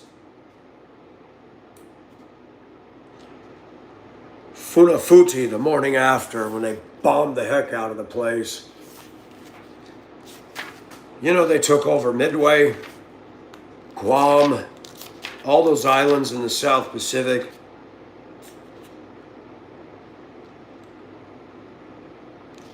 This is the Green Hornet. Look at how big and bulky that damn thing is. They were terrible. They had problems with those planes. Good book. I'll tell you what. Last winter, I read the story of the Essex, which was the impetus for Moby Dick. The Essex was a whaling ship in the 1800s. Got rammed by a very pissed off whale. This is what they did to the Americans in the Japanese POW camp. They did not follow any of the what do you call it? Switzerland. They set up rules about prisoners of war. They didn't follow any of that. This was a dead American found near Wallsend, still standing at a sink trying to drink, and he just collapsed and died. Skin and bones. The Japanese were bastards to the Americans and the Filipinos. I read about what they did in the Philippines. It's too horrifying to repeat. And he met this cutie and married her. She became a Christian before he did. He was bitter. He went back to Japan. He was going to try to find Watanabe and kill him. He went to a Billy Graham crusade and got saved. And God changed his heart. Yeah, this is real stuff, man. People say God doesn't exist. Give me a break. Give me a break. This is POW celebrating the end of the war.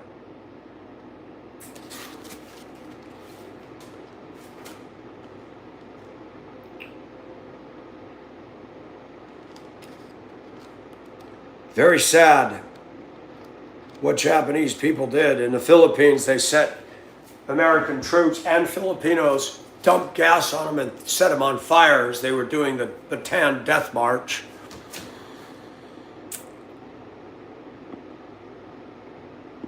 Yes, Paula, killer whales. They've also been known to just surface underneath sailboats. And they're so heavy when they come up underneath, especially fiberglass, it just breaks. Amelia Earhart, they were talking about, they thought they found her airplane in the last year. They found Shackleton's ship, the Endurance. It's deeper than the Titanic off of Antarctica. Dang, I didn't know the water was so deep over there. And it's wood. And it's pretty preserved. Other than what happened to it when she went, got crushed in the ice. Hey, Danola, thanks for coming. Love you. You have a good work week.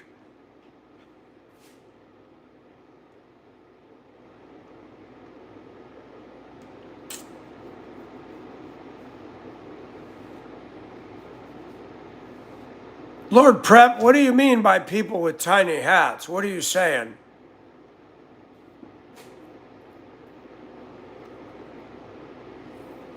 Please tell me you're not talking against Jewish people. Because I won't tolerate it.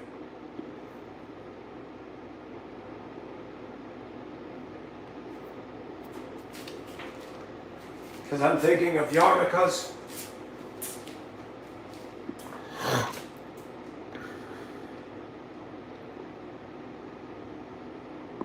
I will ban anybody from this room that is anti-Semitic. I won't even lose any sleep over it. I know the Jews aren't perfect, but the Bible is very clear that God's not done with those people. The Bible is very clear, and if you take the time to read it, it's all there. It's all there. God is getting ready to remove the church. We're the parentheses in the prophetic time clock with Israel.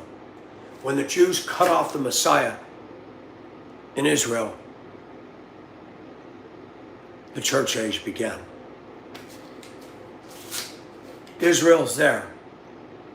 God does not focus back on them until after we're gone. The church age is a special age.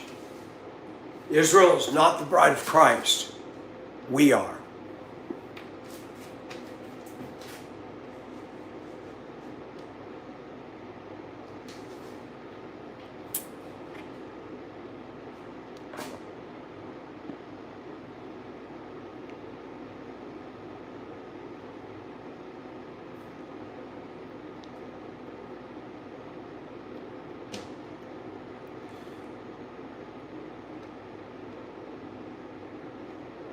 Me too, Justice Jane. Well, you have to be careful, Brooke, because when people say they're against Zionists, they're saying they're against Jews.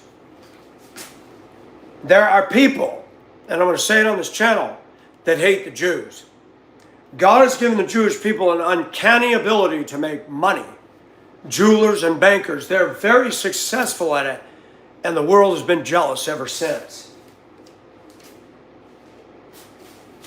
But God, they're stubborn people, and they need the Savior.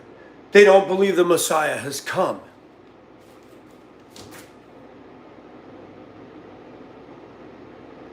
Hi, Colette.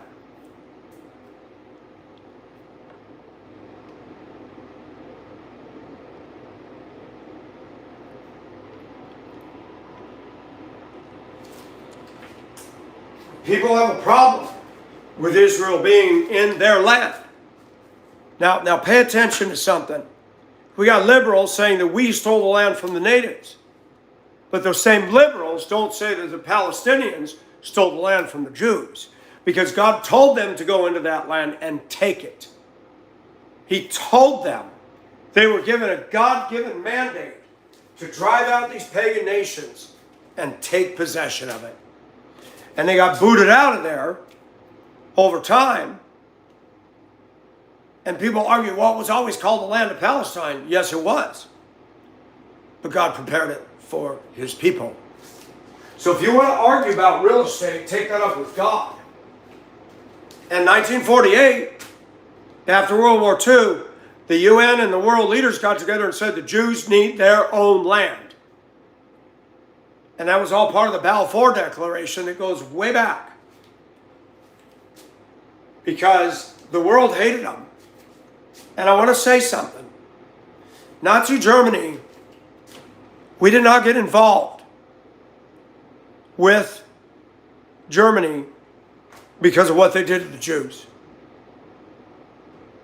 America did not care what they were doing to them until after the fact. America got involved in World War II because Churchill called the president and said, we need help. They were bombing the crap out of London. They had torn up France. And I remember years ago when France was running their mouth at us, it's like, you know what? You would have lost your French culture if it wasn't for us. There's a ship called the St. Louis. It was a smaller ocean liner. It came into Miami. Jews from Germany seeking refuge. They were turned away. They went to Havana. They were turned away. This is before Fidel Castro. The German captain felt sorry for them and tried to do everything. Germany sent him a wire and said, bring that ship home now. Those Jews got off of that ship. They loaded them on the boxcars and sent them to the death camps. America would not give them refuge. And look at what these liberals are doing today. Letting Muslims and haters of us, the Bible, God, our flag. I will never support the Democrat left. They're demonic evil. They didn't want those Jews in Miami. They didn't help them out. They didn't care.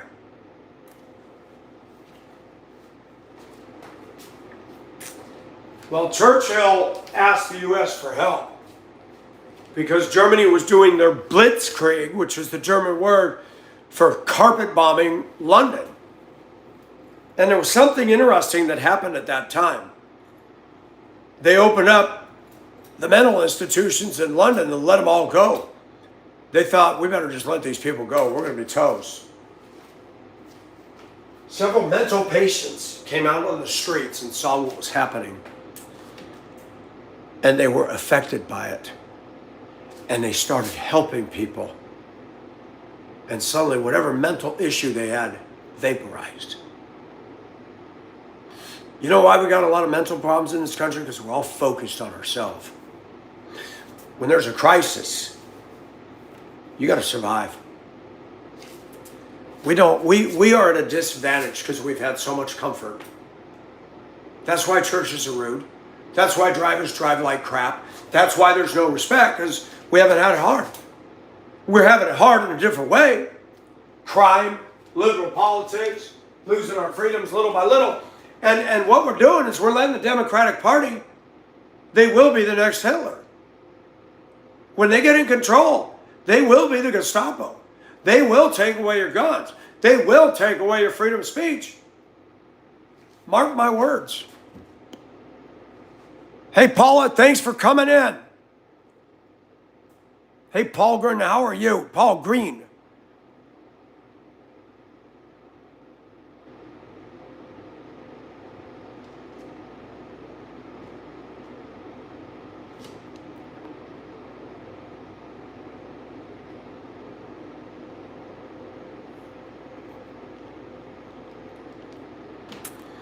Paul, and I've said that. Christianity is not religion. Christianity is a relationship. God reaching down to us that we may have eternal life, be saved, and have fellowship with Him. Religion is man attempting to earn favor with God, and it cannot be done. The Apostle Paul said in Romans, no flesh shall be justified in the sight of the law. No flesh. Not even the Hasidic Jews. The Jews that follow the Torah, that wear the yarmulkes on their head and the scripture boxes and do everything and dot their religious I's, they missed it. Because they think that by following all the rules, they're going to get there. And when Jesus gave the Sermon on the Mount, He shredded that whole mentality. He said several things in that Sermon on the Mount. And the hard-headed Jewish people at that time didn't get it. He said to the Jewish, there were leaders right there on the Sermon on the Mount. You have heard that it was said, do not commit adultery. Jews, we don't commit adultery. Jesus would turn and look right at him. But if you look at a woman with lust in your heart, you've already done it. That's why they didn't like him. He convicted them. He upset their apple cart. These religious leaders thought they were the kahunas. They thought they were the Kabbalah. They thought they were the water buffalo group on the Flintstones. They were lost, dead souls. Jesus looked at those religious leaders and said, woe to you, scribes and Pharisees. You go over land and sea to win a single convert. And when you do, you make him twice as much a son of hell as you. You hypocrites. You brood of vipers. You whitewashed tombstones. Oh, he laid into them. Because they claimed to represent God, and he said, no, you don't. No, you don't. He said, you are of your father, the devil. That's pretty indicting. Pretty indicting.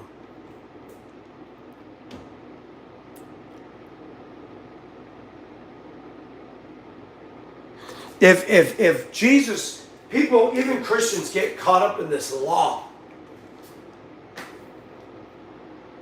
They beat themselves up because they had a mental thought. That was not the intent of our Lord. Our Lord defined verbally out loud as God in the flesh what the intent of the law really meant. And what he was saying, if you read between the lines, none of you can follow this. You even look with lust, you've already committed adultery. You can't do it. And all those people should have dropped on their knees on that mountain and said, what can we do? Jesus would have said, good question. With man it's impossible. When I am lifted up, when I'm put on that cross, when I shed my blood, that's it.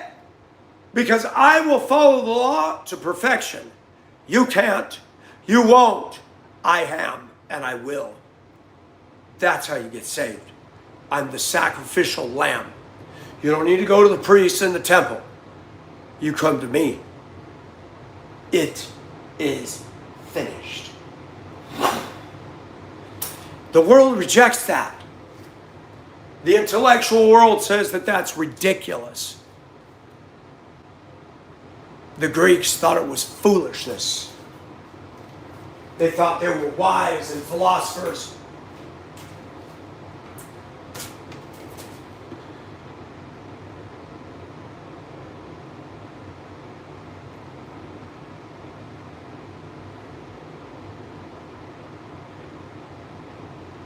Papa, because my love for the truth goes over all this, whatever you want to call it.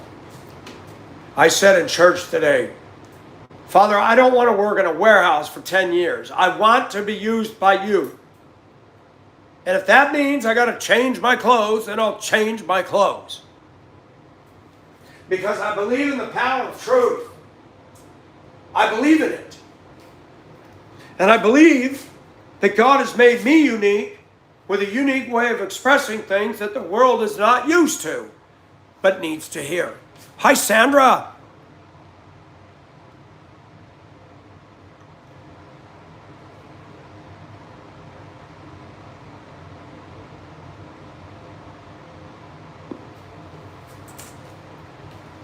So many people think being good, tithing, membership, baptism, they think that saves. It does not. Yeah, but Lisa, I am 60. I'm getting tired. I am tired. He gives me the strength sufficient for the day. Praise his name. And watch this. Forgive me, a little foolish boasting. I see myself as this. 60 years old, and I can still pass all these youngsters in the Word.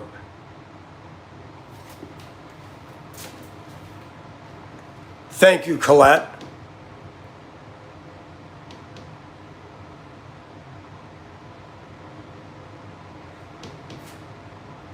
God prepared us, Lisa. The Bible says God prepared us for good works, not saved us for good work, from good works. He prepared us as a Christian to do good work. He planned it out. He's got works for us to do that bless his name. Not to get saved, but because we are saved. That's why it's important that we find out what is your spiritual gift. You can get online, you may be able to find it, order it through somewhere. Take the spiritual gifts test. It's accurate. Answer the questions without doing too much mental masturbation.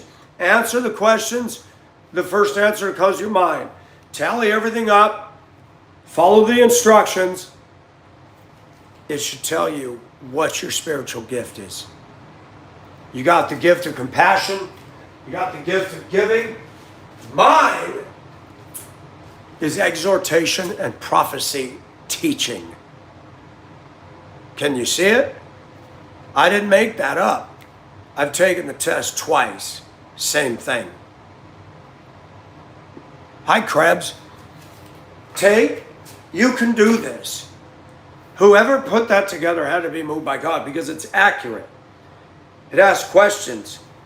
I like helping people in need. And there's several answers you can give. I love to pray all the time. Nah, not true. I'm not a prayer warrior.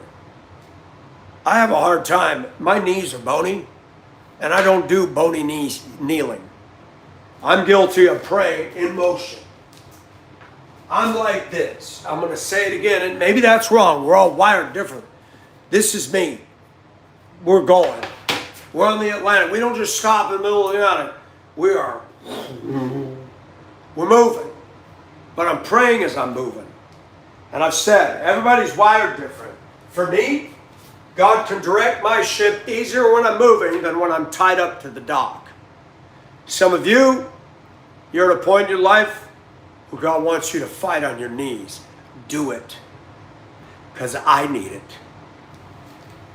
I move while I move. The day may come, he could put me bedridden on my back, and all I can do is say, okay, Lord, I'm done sailing the high seas.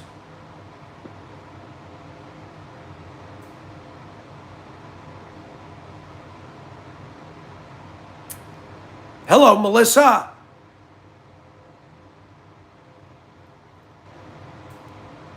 Stray humans. Brooke, you crack me up. Yes, do not bring in stray humans.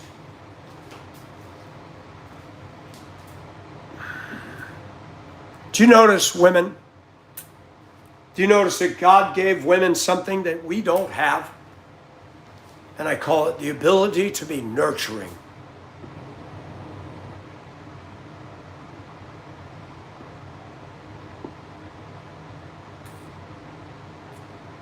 When I was doing my Facebook, I was writing every other night.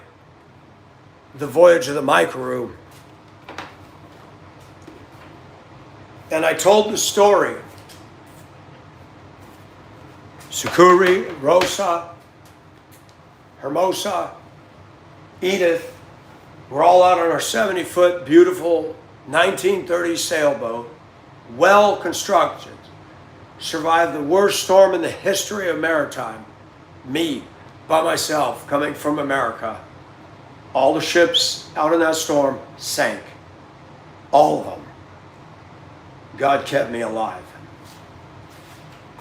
And we're out there. We came out of the sound of Casiguran and went out down the sound of Ildefonso, Cape Ildefonso, and came out onto the Pacific Ocean on the eastern side of the Philippines of Luzon. We decided just to go out on the boat one day because it was beautiful, and we get out there and I'm like, what is that?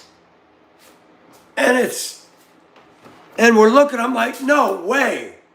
And Edith is going, honey, what's wrong? And I said, that's the United States. What is, that thing's in Philadelphia. What's this doing over here? And as we get closer, I could see no lights. I hear no engines.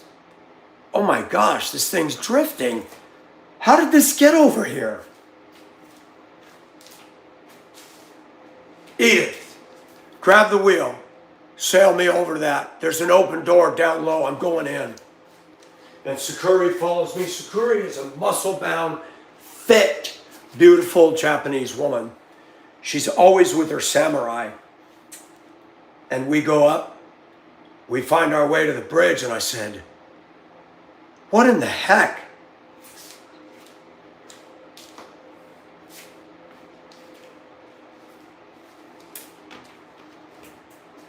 And I yelled down to Edith, I said, go back to Casiguran, fire up the fishing boat that's got the steel cable. We got to get this thing under tow or it's going to drift into land. And those ladies, they're nautical. And I'm on the SS United States. And I contacted the Philippine Coast Guard, told them what was going on. They caught up to us. And we sailed it all the way around North Luzon, all the way around back to Manila. And I said, possession is 9/10 of the law. This ship is in international waters. There's nobody on it. It's mine. We had a giant warehouse built right over the sea. We pushed it in there and the men went to work. We transformed the ship exactly back to brand new. We had to have special vendors remake the old 50 stuff, and we marketed cruises to the elite, and it was a hit. And we changed the engines. Now instead of nearly 50, she did 85 miles an hour. I had fun.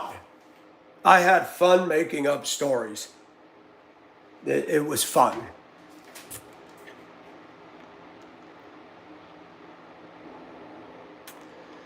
You think so, Rose? You know, it's funny you say that, Rose. The mom and dad who adopted me, nobody wanted to listen to me as a kid. So I lived in my own world even as a kid. Nobody in my family. And it's interesting that the very thing that was a curse, me talking and my voice, has become the gift that God has given me later on.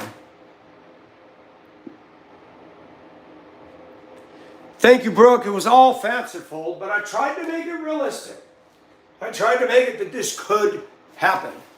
Found out that some little banditos in the U.S.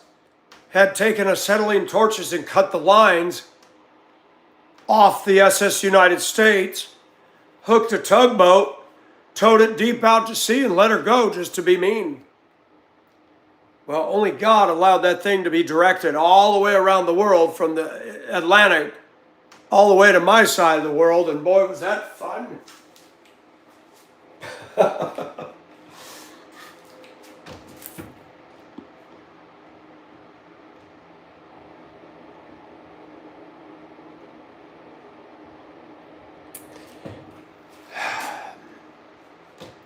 But guess what, Rose? I don't know what it is in knots. I think a knot is 1.125 miles per hour.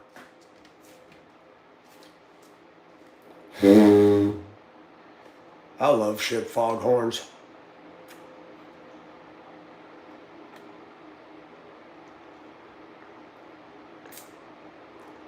We found a Spanish galleon not too far from the same place the SS United States started drifting. It was just off the shore, and Sakuri saw it first. The water was really clear and it was calm. And she goes, Michael, look.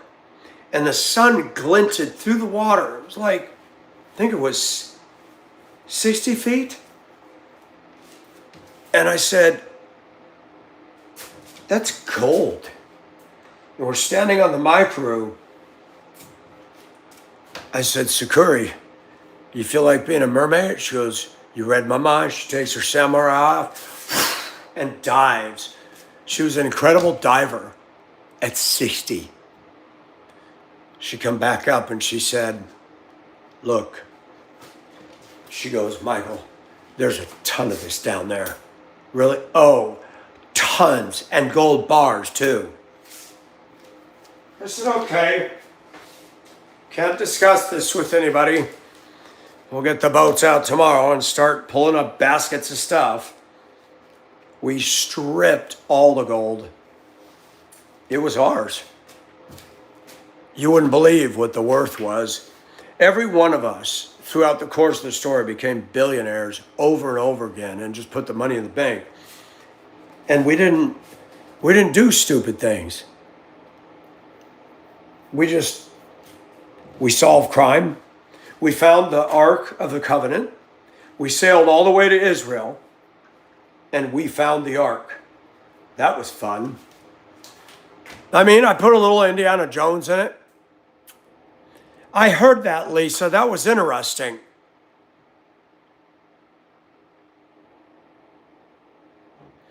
I don't know how to go bigger. It's like I keep seeing that. I think Colette's going, shh. No, she's saying your name. She's Rose, Colette. She goes by Rose.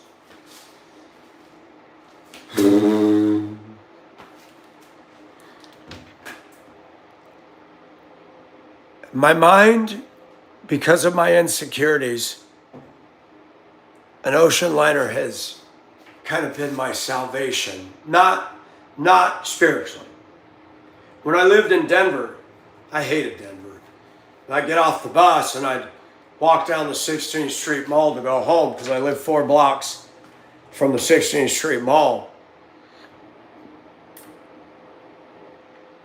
And businessmen and women dressed out of the office towers, and I'm jeans and a t-shirt, and people would look at me, and I just did not have a lot of confidence. So in order for me to walk through crowds of people coming towards me, I would imagine that I had this huge bow in front of me with the anchor chains, the capstans, the railing, the cargo hold, and I would just think that and pretend these were all small boats. And I would just choose my course and look like I'm looking out ahead of that. And it gave me confidence. It gave me confidence. I don't got time for all these little boats.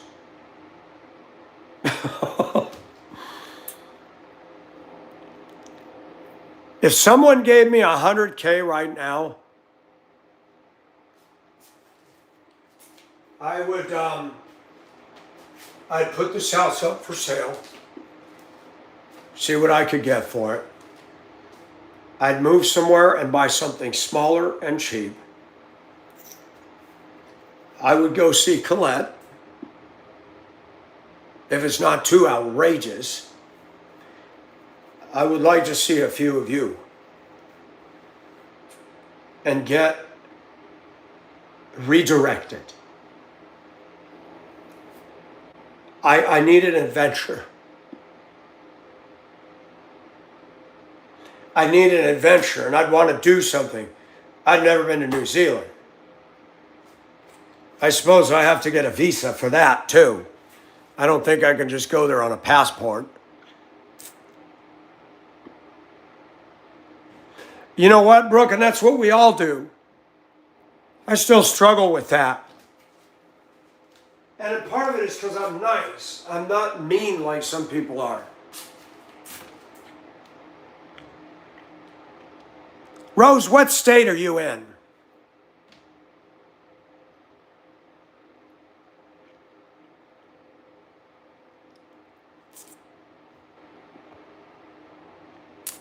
Where is somewhere?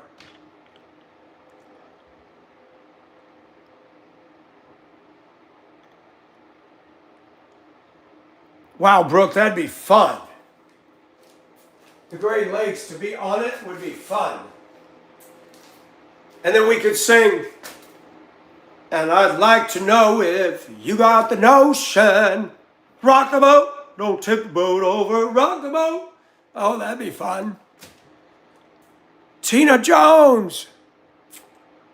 Rose, you're in Georgia? Are you kidding me? You're joking, right? Got you. I figured I needed a visa. Australia requires one. It's funny, I can go to Hong Kong, I can go to the Philippines without a visa. And you know, the US, I don't know why they did that to New Zealand and Australia. Most Australians want to stay in Australia, most New Zealand want to stay in New Zealand. And they made everybody there have to have a visa, so then those countries did it back to us. Rose, I'm in Augusta.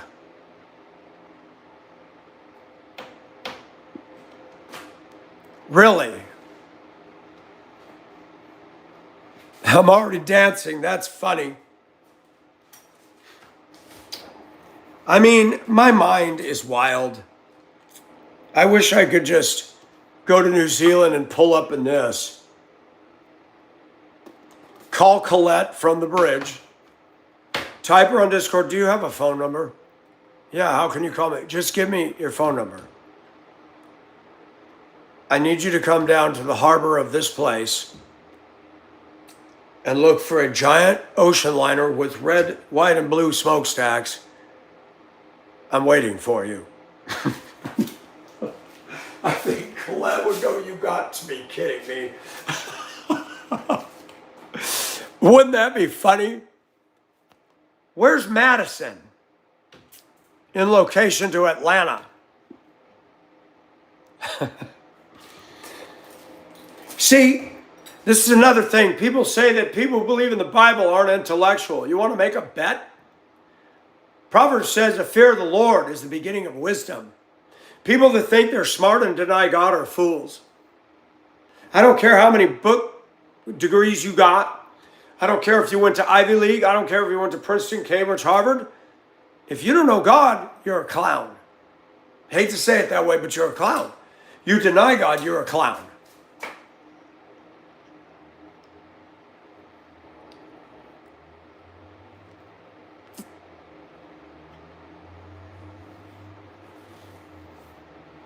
So 4,000 round, well, that's not, considering inflation and everything, it was 2018 when I went to the Philippines from Denver.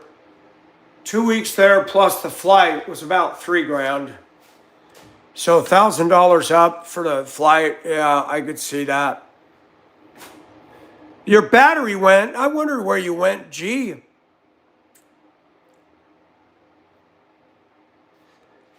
Wow. I don't get a lot of people from Georgia here, so welcome, Rose.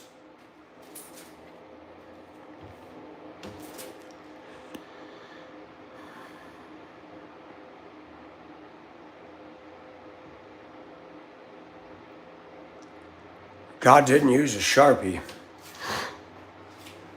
I haven't traveled since 2018 overseas. I'm going to say it. When I go overseas, something happens to me. It happened to me in 2018. When the plane was late leaving Denver and I missed the connecting flight in Japan, I was disappointed, but I got rebooked the next day for a 9:30 flight to Manila on Japan Airlines, which That was a treat. And I got a free hotel at the Noka Narita Hotel. Very nice. And they had a smartphone, and I tell this story. They had a smartphone on the desk in my room, and it said, "Please use our smartphone. Return it to the cradle when you're done." Wow. Japan lets you have a smartphone while you're staying at the hotel. So I went to bed very early, woke up at midnight, ready to go, because my time zone and everything was just wacko. And I started writing in my journal. And I was going through YouTube. And I found Al Stewart, The Year of the Cat. Oh my gosh. That song was stuck in my head the entire 2 weeks. And if you listen to the words of that song, so much of that is true of my trip to Valenzuela City and outside Manila. It's called The Year of the Cat. When I was in the village, there were cats everywhere. Everywhere. Gloria and her family lived in one of the few two-story houses, and all the houses are built side by side up against each other. They don't have front and backyards. They got a path between the ones. The path is 6 feet wide. It's a village. Then it's crude cement block and mortar. Some of the windows had glass. Some just had a box with a stick. And when a typhoon came, they dropped the stick and pulled the box in to keep the rain from coming into the house. And one of the windows, they had small cowrie shells on strings. Very cute. But the cats, every time Preska would fix breakfast, lunch, or dinner, those cats could smell it. And they'd jump, get up onto the tin roof, and come up to the second floor. They'd brush up against my leg when we're sitting at the table. Man, we were done. And I know you guys are going to kill me for this. But yes, they gave him the chicken bones and the fish, which you're not supposed to. And it was funny because one cat would get its share, the other cat would come down. And they swatted each other. The one would jump to one windowsill and go out on the roof and sit there and chaw on it. The other one would go to the other windowsill. So funny. So funny. Cats everywhere. Cowry. You can look it up on Google. They're very pretty shells. I have one in my possession. I think it's in Washington. They carved a ship on the outside of the shell and put Cebu, Philippines. My grandpa had that.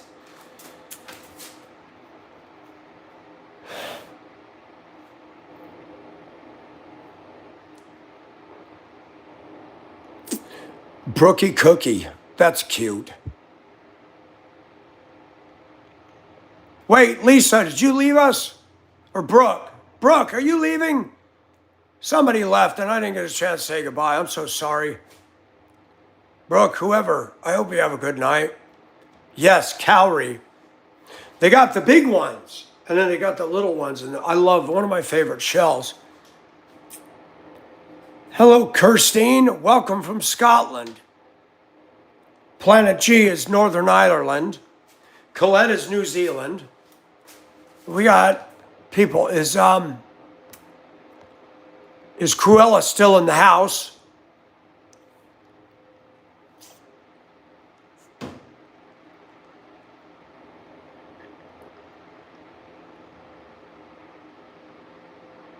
What's Black Ops? That's cool.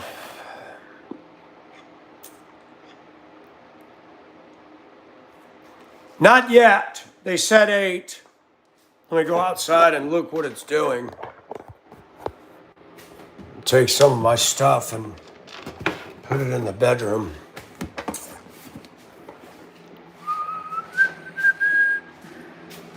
Black Ops the game. Okay. Yeah, I've heard of Call of Duty. I am somewhat familiar, not with how it's played, but the game itself. Yes. Tomorrow's Monday. Avast you, mates. Oh, I gotta go back to work with all the scallywags. No, I couldn't go out to sea, could I? I gotta be a landlubber dealing with fools. I know, that sounds terrible. But I can understand why men like to go out to sea. There's something about the ocean and being out on a ship. You get hooked. And when you come back to land, you miss being out at sea. See what the weather's doing. A chance for almost an inch of rain tomorrow. Yep, we're clouding up pretty good.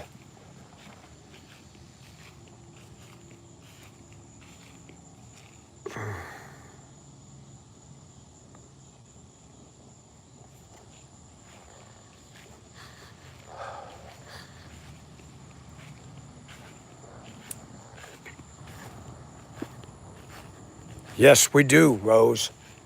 Remember March, how dry it was? We didn't get the spring rains until June. I raked under here today. I took my pickaxe and started chopping these nubs out so I wouldn't hit them with the lawnmower blade and keep shredding it. It's amazing. I got a new blade and that lawnmower, the new one I'm using, is so quiet.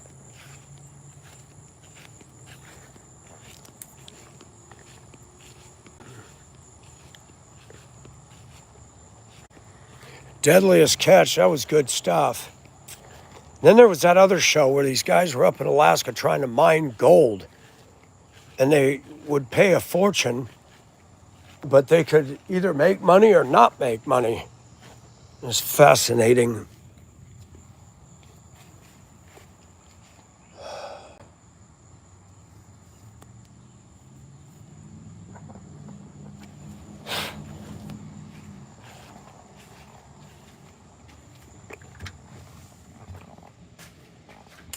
Your neighbors are a mile away. Shoot, maybe I need to come your way. I like that kind of privacy. Wouldn't have to hear that stupid boom boom that goes through the neighborhood.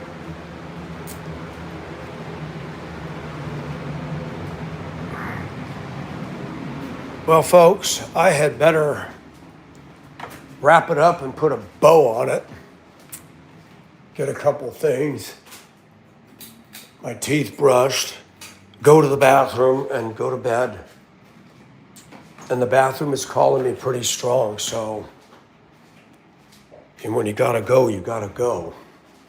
I thank you all for coming. Rose, I hope you'll come back. It was a pleasure having you in here.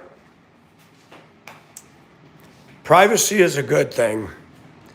Yeah, Planet G, that was a good show. Sometimes it's bust. Well, thank you. I think you fit right in with the group here, and that's awesome. We always invite newcomers. I want to thank all of you ladies for showing the exit to the fools that came in acting ridiculous. I appreciate that. Mr. E-Rock, these ladies are very good at what they do.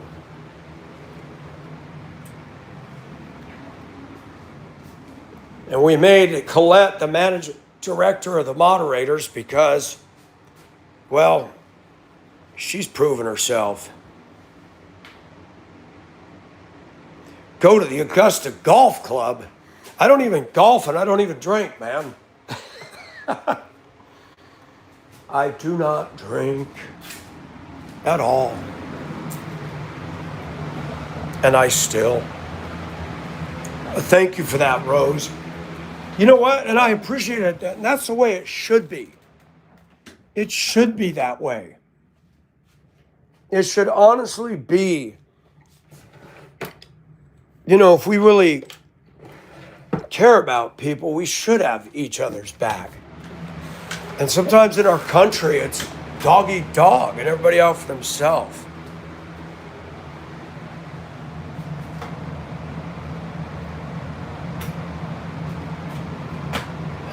I have a problem lately. I have to be honest. I've been seeing double a lot. You guys can tell me if I'm wrong. Is it me or is it my imagination? I mean, look at it. Every time I turn, the other guy looks away from me. I mean, I just don't understand that. He looks just like me, too. He's always pointing at me. Weird. You got a big stick. Here, I'm going to sit on the toilet. But I'm not actually going yet. Papa. Yeah, Rose, I saved the old full-length mirror, but I redid it. Instead of those stupid little clips, I dado grooved the board more hold. I put texture over the wood to make it look like part of the sheetrock. I did the same thing. You know, these towel racks, they don't work in sheetrock. And you go to a motel, don't ever make the mistake of in a motel grabbing this, because it'll pull right out of the wall. But I made this wood thing, screwed it into the studs, and then I mounted this so it's much more firmer. You almost could hold on to this. I wouldn't, because you could bend the metal, but I don't like chintzy stuff.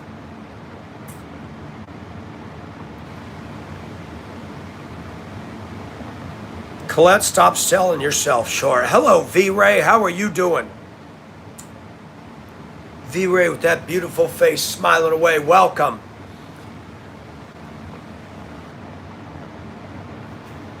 Peter, welcome back again.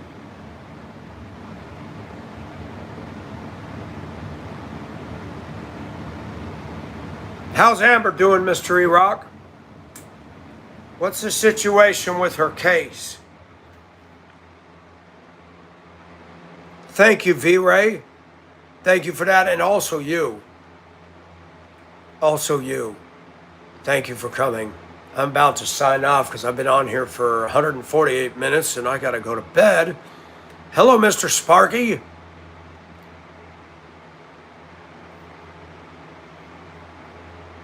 I don't know how to say her name, but to know it's about everything. God, faith, everything.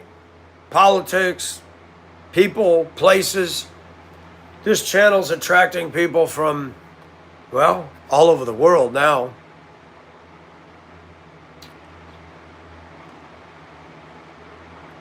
Yeah, that's the problem with the justice system. Games people play. Sad. Peter, have a good evening. V-Ray, I'm so sorry you just got here. I'm signing out. I hope I'll see you again.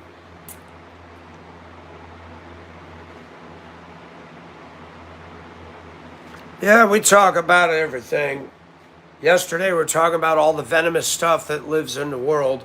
Australia with the funnel web spiders. Where's Fallen Angel hasn't been in here tonight. She normally comes on in. But I think she works night shift over there. Well, thank you, Colette. May it accomplish what God intends. Hi, Mark Preston. How are you? Thank you, V-Ray. Debbie, have a good evening. And all of you have a good evening.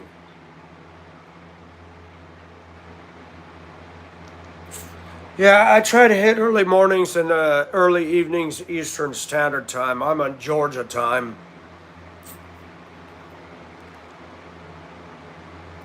Hello, Nick Sven.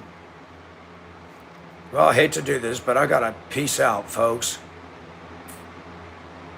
Thank you for that, Rose, and thanks for stopping on in. And good morning, Melissa. That's right, it's your morning over there. And it's winter over there. Send some of that cool weather my way. Georgia's burning up. Yep, back to work. Fun. All right, you guys, till next time. Hi, Tina. Tristan. Oh, I'm sorry. I hope your daughter's okay, Tristan. We pray God's hand would be upon your daughter, that whatever's going on, he would heal her in Jesus' name. Amen.